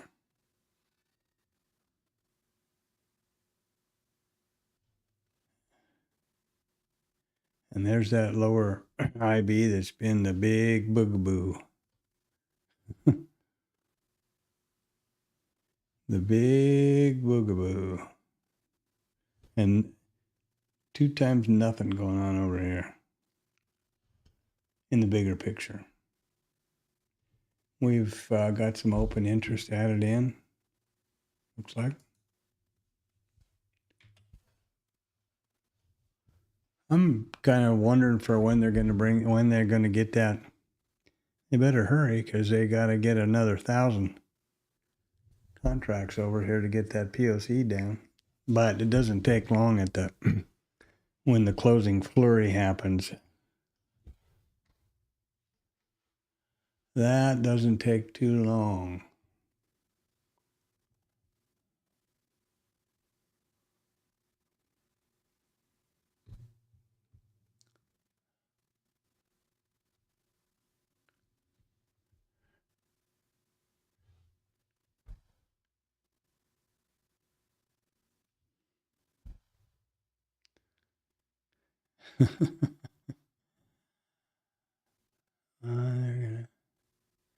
They're definitely making their point. Okay. Definitely making a point. So we approach the witching hour here. We got a little less than a minute to the cash close. I'll be shutting the stream down at the top of the hour, like usual, and be back bright-eyed and bushy-tailed at 8 in the morning. So, so there. Look at this now. Right into the close. Right into the close.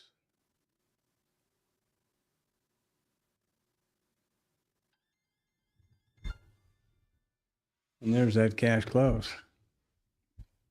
And we're closing on the lows. Oh, I'm a poet now too. How about that? So they're not going to get the POC down there yet. Now they might do that in the course of this next few minutes because they're still trading it. But oh man, ETH. How the hell did that work? I haven't quite gotten used to all the how to run this TopStep X thing. I've got it making sort of some sense finally, but it wasn't very intuitive. I'll tell you that for me. But you know, neither's IRT. So what do you want? Bookmap's fairly straightforward. Here we go, boys and girls. Right down at the overnight volume point of control. No closing swing trade. Liquidity didn't jam in all around everything, you know, like normal. And a big flurry of trade. That's pretty bizarre. That's more than pretty bizarre. That's really bizarre. I wonder what's going on or why. Surely Trump's not still talking, for Christ's sake. And stop calling me Shirley, right?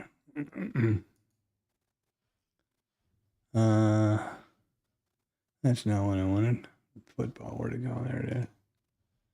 Well, maybe my maybe my internet died. No, this was a long time ago. Well, he might still be doing this crap and talking and whatever else because that might be what's going on. It's bizarre as hell that there's not that usual flurry around price at the close. Market on close orders was real muted. And we're just going to kind of wind our way out and fizzle here. POC didn't migrate. Wow.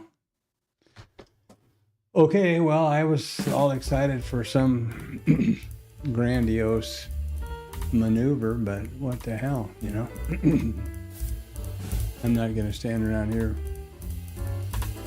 growing moss waiting for this guy.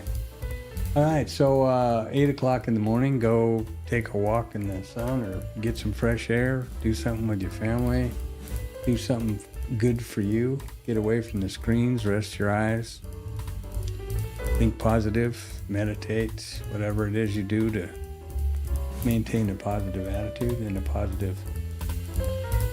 Something that's really important is your subconscious listens to what you say. And it's very powerful. If you tell yourself you're a loser and you're going to do this and you're going to do that, it goes, oh, okay, we're a loser now. And it will make sure that that's what happens. I believe that absolutely from experience. So, how you talk, your inner dialogue, very important. And I try to be real mindful of that here. If I'm not, somebody say something. Shoot up a flare or do something.